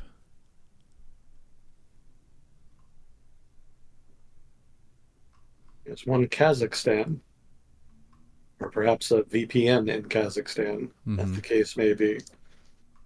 Still interesting to see them. Kazakhstan, North Macedonia, Montenegro. Hmm. Don't think I've seen them before on here. Do we have anybody actually from Montenegro listening, or is that a VPN too? On today's flags, Agent Smith gets jerked around by VPNs. Well, probably wouldn't be the first time. Also, hello to Dagnep. I'm sure he's listening. I see we have four from Argentina. Yes, I think I saw him in there earlier. He asked if you were going to be on earlier. Oh, cool. I hope he's doing well. Well, cool. Well, good having you on. I will challenge you to your 20-minute walk for the week. Oh, Enjoy Actually, your PC fun courtesy of Colt. That starts with a Q, Q-O-L-T. So if you see him in chat, that was the gentleman who sponsored that. well, thank you again, sir. Yeah, we All support appreciate is you. much appreciated. And we will see you all on the next episode of World Discussion with Agent Smith. Yeah, see you next time. Thanks again. GG. Nice. Germany here. Welcome, chat. Thank you for browsing our discussion today.